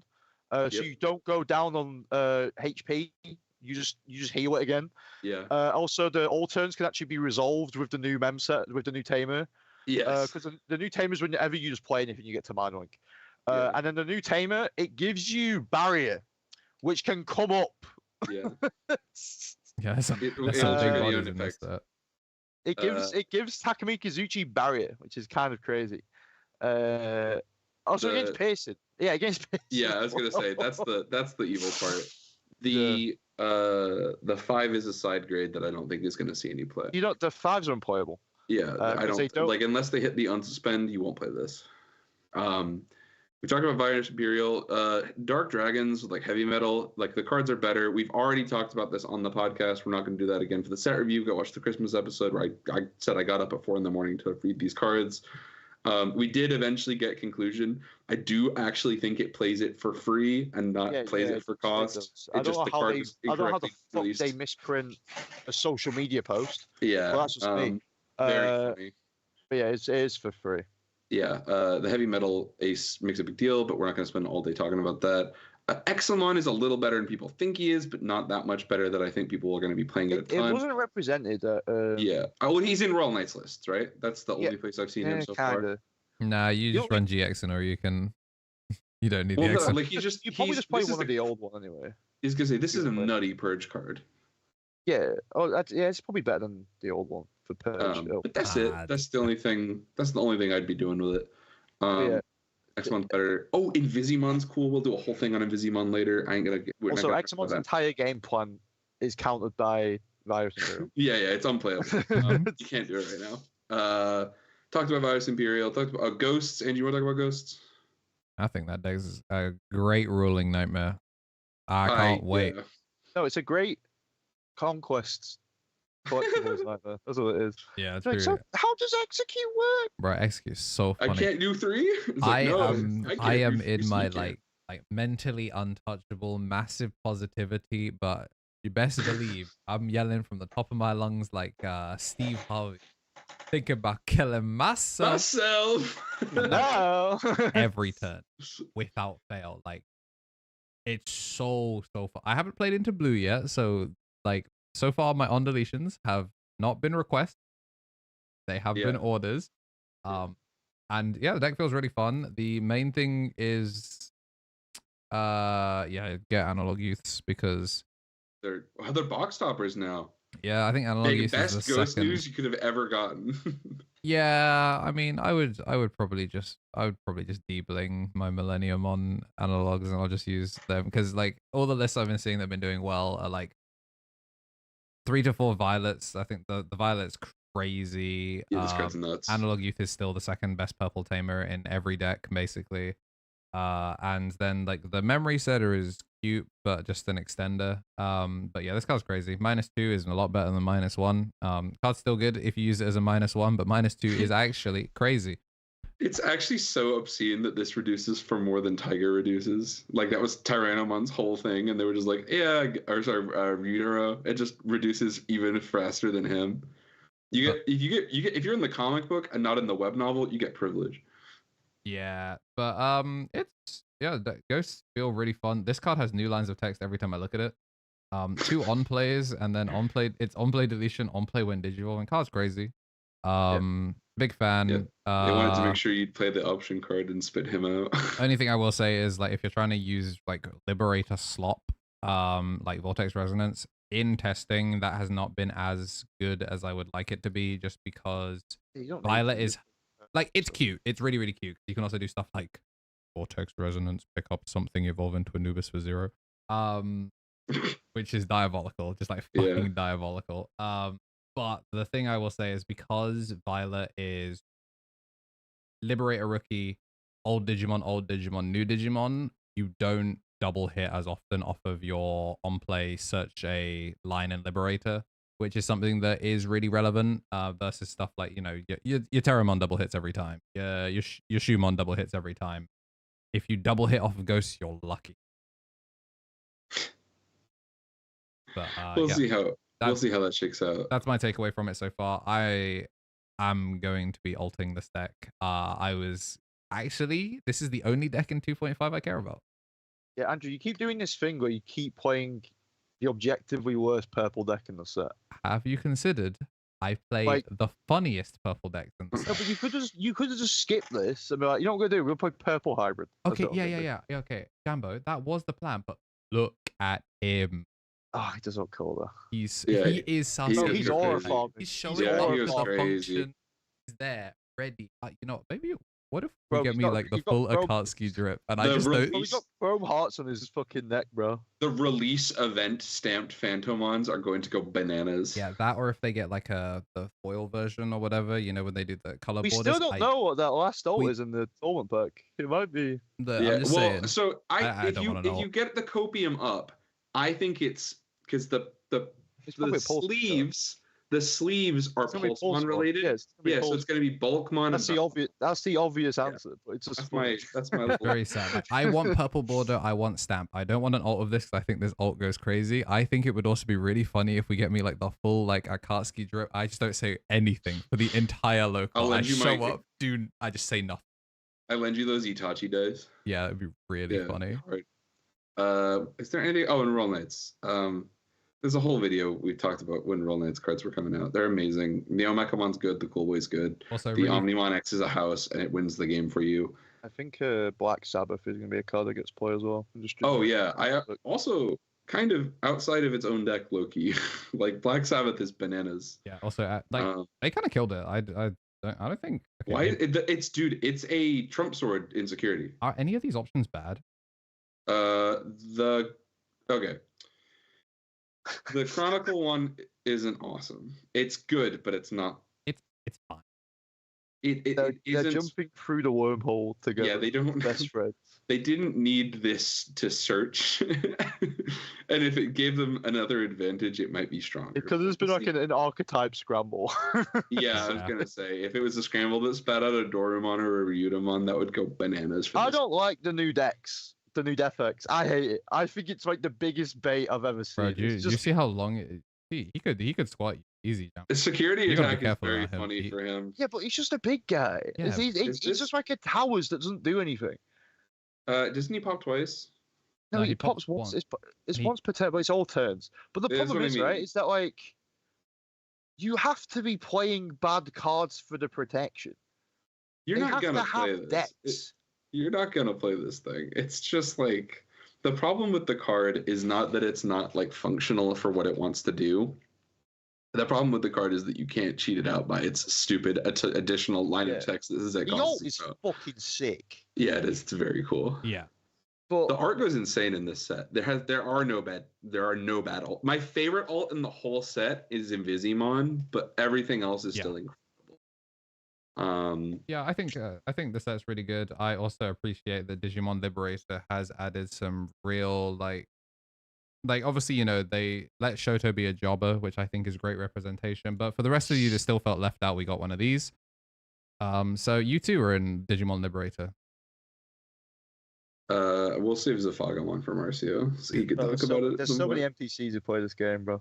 I'm sorry. That's me, by the way. I'm behind the No, helmet. you're not an NPC because you're like people know who you are, but there's people who are like, yeah, I'm going to give my opinion about this game, and it's objectively wrong. Well, just because people know who. Listen, I want this to be the sort of thing that somebody in the Misplay for Game server can clip out of context later and get my ass. Just because I am on here and I talk a lot and I tweet about when they post the same JPEG twice for a Digimon ult, does not mean I'm not an NPC. Don't let anybody get away with yapping until they top. Okay, That's my but, 2 cents. counterpoint. Jambo can top. Andrew can talk. These guys have topped. Counterpoint. In all media, named NPCs are objectively stronger than other NPCs. So you, as a known named NPC, contribute man. more value. Maybe the so. researcher NPC. Yeah, That's what- exactly. Sure. You But would end that up being as a said, even supporter. though I think you should still have to shut up or put up, I will not stop yapping. I want to be so clear. You guys couldn't silence me if you tried. And even if you do, and I'm top- right every time. I don't know why we pretend this isn't like a thing that like I'm right about I'm gonna every just tournament go with. format. I don't know. Yeah, I'm right. I've been right about every tournament format. I'm right about all the ban lists. The actual like 15th mind's eye next level is that one day they will ban BT1 Magna Angemon, and I will be like, I'll ascend to godhood. But that's how it goes. But, you know. what was it you posted that one time? Sorry. It was like, no matter how Wait, many tops you are, you're you not meant immune to that one. fumbling. Yeah, I want them to ban the BT1 Magna Angemon. The I thought you were security. about the fucking bro. Scrub me from that fucking banlist discussion. I meant 14. Oh yeah, they should ban him too. But Oh, like, okay, never mind. I'm talking. He should get hit for the Angels deck. I think it's stupid that Hell Scythe and that card get to be in the same deck together. It's fun. Yeah, I'm this one, saying. the security control. Do you remember it won Worlds? Do you not remember? Oh yeah, sure, man. Do you remember how some cards get to outlive their time in the meta? Like they banned Jet Selfie? Yeah, they should stay banned. Yeah, I agree. Yeah. All right, good. I thought you were gonna go on like a little. No, Oh, no, this you're card banned type this thing. card Okay. is getting preferential treatment over Jet Selfie and I think we should equalize the playing field. Okay, fair enough. Alrighty, it was another fun episode. Uh, Thank you, Jambo, for joining us. We got to do a little set I'll- review that might get I'll turned come into on the... any time, bro. I'm coming anytime. Root for Jambo tomorrow at the Ultimate Cup. Neither of us are casting, me and Andrew. Yeah, so we won't be able to just go stalk his games. I mean, Tune Adam in might do it live anyway. for the GOAT DigiDread, or not DigiDread, sorry, I was thinking of the wrong podcast because I have the chat up and he's in there. Tune in for Red Scar, Mr. Adam himself. It's going to be so sick that he's casting. Big fan. Might be on. I'm very keen to see how that goes because that guy has a very nice, like good understanding of like how to put on a show and how to run a tournament. So if anything about his, so he yeah, knows everything. he knows everything. His behind the scenes knowledge is great. I think he's going to be a great caster. So go check in tomorrow for Red Scar. What is that? It is OPE running the event, right? No, it's no heroes. Or it's Yeah, no heroes. no pardon me. He's actually freelancing as a caster this time. Which is Yeah, well, that's why insane. he's Red Scar. Because he can't play any tournaments in Europe. He isn't allowed to play an official event because he's a TO. But yeah, check out the homie when he casts tomorrow. It's gonna be awesome. Good luck to you, Jambo. Good luck to everybody getting tickets tomorrow. I will probably be doing that too. I will be losing game one on the spot. I'll be like, bro, listen. If you I give gotta buy me my tickets. 7 minutes, I'll give you game one, and I'll fucking I will play game 2 and 3. It'll be fun. What we are gonna go do though is we're gonna go talk about what the Demon Lords are doing on the social media platforms. This one is gonna be for the champions. If you want it a month month early, if you want it on time instead of a month late, become a champion. Big thank you to everyone that tuned into the stream. If you like the stream as well on YouTube, fantastico. And yeah, we'll see you next week. Maybe, I don't know, like Valentine's is a Friday. I might. Yes, we'll see how that one works out. I also might be gone, but we will figure this out. Yeah, we'll figure it out. So we might have a week off next week. What is Misplay for game if we can't go 6 weeks without missing an episode? Hey, look, like we started. Marcio's one missed episode away from being in the guest list. But yeah, it was a fun one. Episode 38, nice and chill. And yeah, we're gonna go do some bonus content. So Tom, it's a freebie for you, really, this time. If I speak, I'm in trouble. El Clásico. Ba ba boo.